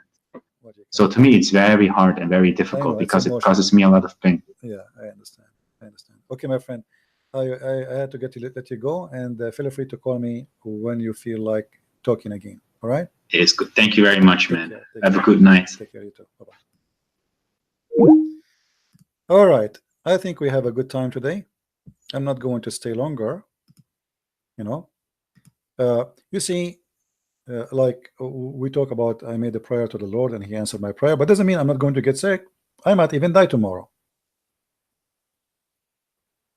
That will not change my faith in the Lord, because simply, you see, it is you are doing something, and whatever your duty is in earth, it doesn't change anything. That at the end of the day, you are under the nature and the law of the nature of a human being. You will die, you will get sick, you might get killed, you might have an accident. And always don't judge the Lord by things happen to you. You are born to die, my friend. You are born to die. What Jesus said, let the dead bury the dead. They are dead, burying the dead. Always remember that. So don't be the same as the atheist. Say, okay, why this person he have a cancer? He was a Christian, good a Christian, but cancer have nothing to do with being good a Christian or bad a Christian. Cancer happened to atheists, to believers, disbelievers, all kind of people. The Bible says that the Lord, he created the sun to raise above the good and the bad, and all they will get the benefit of it. So we are out of heaven, and the day we are out of heaven, that's mean we are out to die. And the only way to come back to this heaven is to be with the Lord. So you will be sick even if you are a believer. You will die even if you are a believer. You might get killed. You are a believer. That will not change anything. But there's a huge difference between somebody he is a believer and someone he is not. Death means nothing to me except seeing the Lord soon. Death to someone he don't believe is horrible. There is a story about a monk. He is dying. They ask, the other monks, they ask for a doctor to come and see him. Maybe he can help him. The doctor get in, he check him out. The guy is very old. He said to him, I don't think you will live until tomorrow. You are in a very bad shape. And then he came out, the doctor, and he told the others, he said, I think your brother, he lost his mind. They said, why? He said, I just told him you will die by the end of maybe tonight. But he gave me a big smile. I just told him he would die. I think he lost his mind. They said, why you don't go and ask him why he is smiling after what you told him, if he can't talk? So he went inside. He said, I have a question. I just told you, you will die maybe in a few hours from now, and you give me a big smile. You did not say anything. Can you tell me why? Why you are so happy? You look so excited. The guy, he said, I spent all my life for this moment. And you are telling me I will see him soon, I will be with him soon, and I will not be happy. So for a believer, is like landing in the airport of God. For a disbeliever, it is the end. It is a terrifying moment.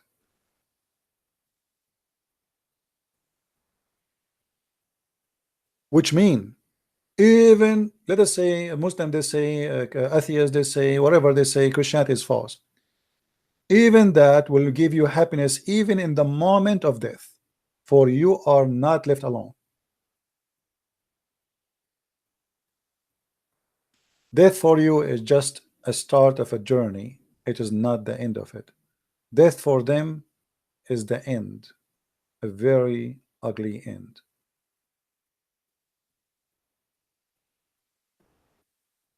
So for us as a believers, sickness does not mean God he hate us. Absolutely not. Actually, it can be for your good sometime. When I was in Germany, I met with the Muslim women. I was invited by a brother Amir. You know Amir, right? You see his YouTube. I was invited by him to his he have fiance family, and I was invited for like a lunch with them, even though I don't really like to eat in anyone's house, but I've been forced, really. I could not say no. And there they invited two ex-Muslims, one from Jordan and the other one was Lebanese. If you remember, the Lebanese lady who spoke to me in Skype and she decided to leave Islam, you remember her? The one, her brother is a sheikh from Hezbollah, big sheikh for the Shia. She was there. This woman, she started thinking about Christ after she had her cancer, not before.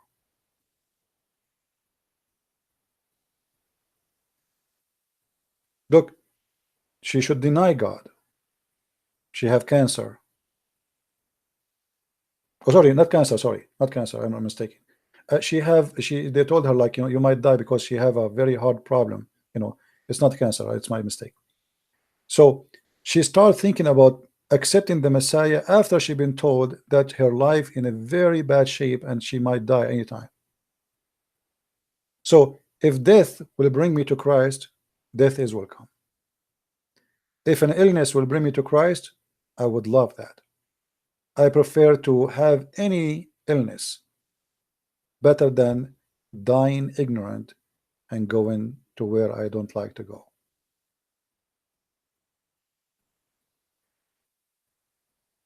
So everybody, he have, let us say he received his ticket, he received his invitation in somehow.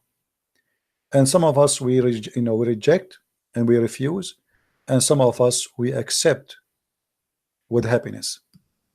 Now, the one who rejects, he will pay the price. This invitation will not come every day, forever. Time will come, you breathe and never breathe again. That's it. It was your last moment. After that, There's no solution. He gave you time, long time, and you reject once after once after once.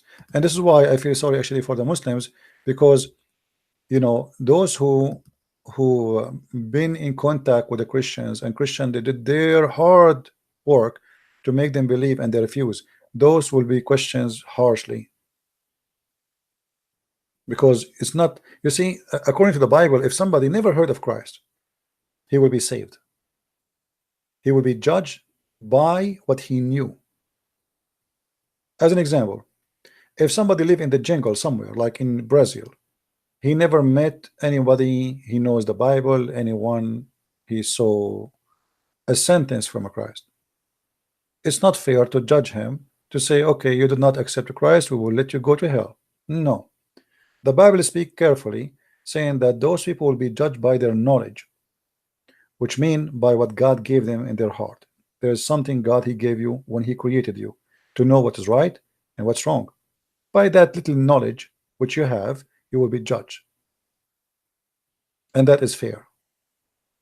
So a person who knew about Christ and did he reject, he will be judged badly, which means his judgment will be different. And actually, this is fair. If somebody have a, let us say, he's born with mental illness, he will not be judged. God is about justice. This guy, he have no idea, he don't know what I'm talking about, right? He have a brain defect. This person considered the same as a child, he will go to heaven. Children in Christianity, they will go to heaven. So you will be judged by your knowledge. And the Muslims already, they knew. They've been taught, they've been told, and they reject. So you will be judged, and the judgment day is going to come. And the irony is, the Muslim believe that the one who will come in the judgment day is Jesus. But Muhammad the deceiver, he gave them different image and different name and different look of Jesus, for he decided to replace him, for he is the devil. This is why Muhammad, he changed his name to Muhammad, from Qasim to Muhammad. Muhammad mean the praised one. It's obvious that Muhammad is the devil, for he is claiming to be the praised one. There's no way a prophet who worship God, he called himself the praised one. This is a godly name. The praised one is a godly name, is not a name to be given to a man. How Muhammad yet claimed to be a man who worship God, serve God, but yet he gave himself a God name. It's an insult to be called Muhammad, for that is a name of God, the praised one. What a satanic way to make people praise you, by calling yourself the praised one. If Muhammad is the praised one, who is the praised to? Allah? Ask yourself such a question. I want to say, guys, thank you very much for being here. May the Lord bless you. Don't forget to download the videos. As you know, we don't keep our videos for long. And those who do not know, by the way, this is a website here. I have my account there in minds.com. Until now, not many of you subscribe. After I have all those 1,000 subscriptions, still people don't go there. I don't know why. It's a easy to log in, easy to create an account, and it's always good to have a backup account. And there I post my videos there, especially the one mostly like deleted, so you can find all reference, or at least you can find the name, you know, because you can search the same title for the last 24 hours and you can find the deleted video. So please download, log in that account there, or subscribe, and it's free. It's the same as Facebook and Twitter, and they guarantee freedom of speech. That's why I am there. They are not like Twitter and YouTube and Instagram. Even if you say hi, they say to you goodbye. There we can be free and we can talk. So I want to say thank you for being here. May the Lord bless you, and don't forget to pray to the gentleman who left Islam, Muhammad, and to pray to the other brother who accepted the Messiah, and he rejoined his family to be Christian and to worship the Lord. With this, Christ is Lord, Islam is false, and see you soon again. Take care.